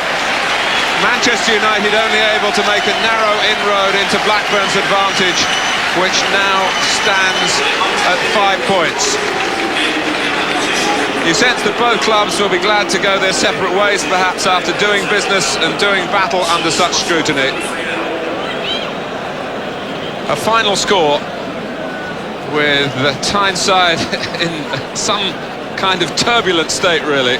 It's Newcastle United 1, Manchester United 1. Well, where do we keep finding these games from?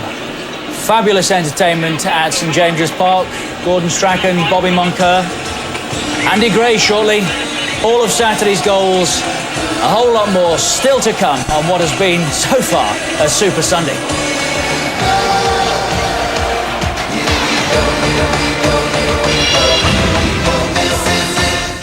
Tonight, and it's all aboard for a brand new episode of The Simpsons. But there's something wrong with Marge. It's gas, isn't it? You have to get off the plane. Oh, but if we dope you up real good. Let me up! A new episode of The Simpsons tonight at 6 on Sky One. I'm sure it's nothing. Oh, won't you stay? Just a little bit longer. Oh, won't you stay? Now there's a cream that helps you stay in the sun just a little bit longer. Ah, heck. You could stay here as long as you like, Chuck. Hey, Vera. You fancy a top-up, love? Eh? Ooh, not half. And give us another rub down with that chip fan. Boddington's, the cream of Manchester.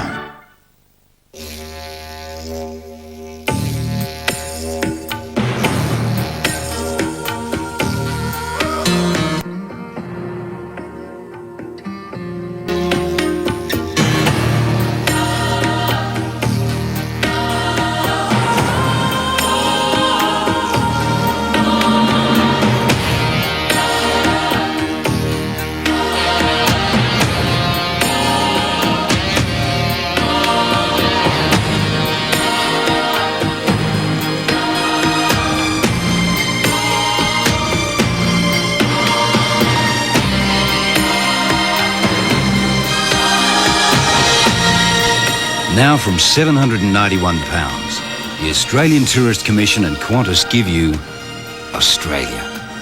Get the free Traveller's Guide. Call 0345 02 2000. Let yourself go. You can join the winning team at JJB Sports, announcing the new Manchester United third shirt available from 9 a.m. Tuesday, January 17th. Everyone's a winner, baby!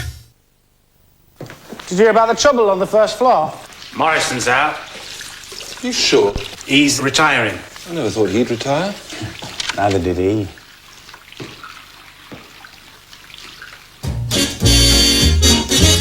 There may be trouble ahead, but while there's moonlight and music and love and romance, let's face the music and dance.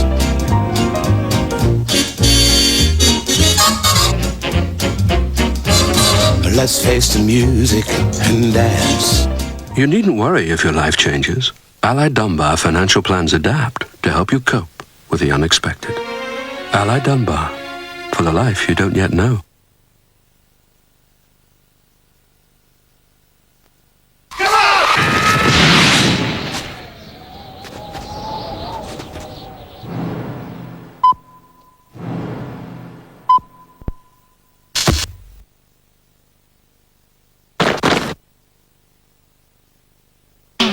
No, no, no. You don't love me, and I know now.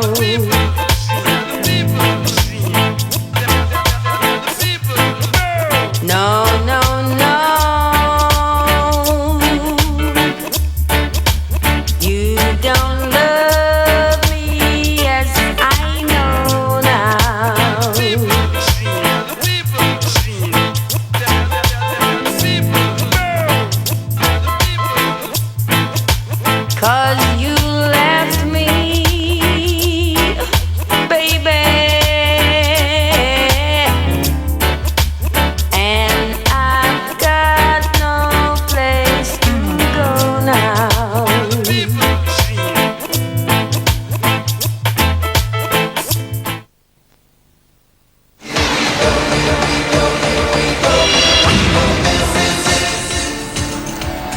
Fabulous entertainment. 1-1. Newcastle United 1, the champions 1. But look at those match facts. 19 attempts at goal from Newcastle, 8 on target, 5 from United, 3 on target. 7 corners, all of them won by Newcastle. 4 booked, 2 from each side. 24 offside decisions, that's a fair number. As many as we've seen for a while. And the possession, 56% to Newcastle United. The ball in play, 69 minutes from 95 played. 59% in that middle third of the action areas in the first half, 27 in United's third. In the second half, well, that didn't change much. 37% of the play in United's final third there. Just 12 in Newcastle United's. Andy Gray's man of the match, Lee Clark. He's with Nick Collins. Well, Lee, well played. How motivated were the Newcastle United players today? Yeah, very motivated. It's been a tough week, and it's came to a head with the two clubs meeting, you know.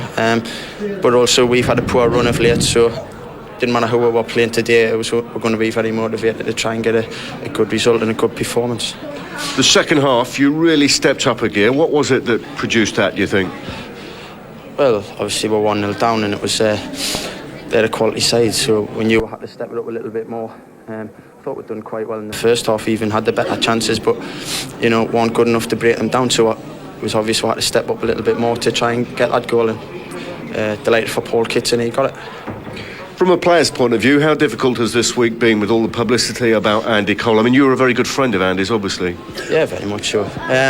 We've just tried to get on with it as best we can, you know. That's football. Transfers are part and parcel of the game, so it's a great move for Andy, and we've just got to get on with it. The manager's got money to rebuild the team, so you know, who he buys no one knows, but the lads who are out there just got to give it a best shot for Newcastle United.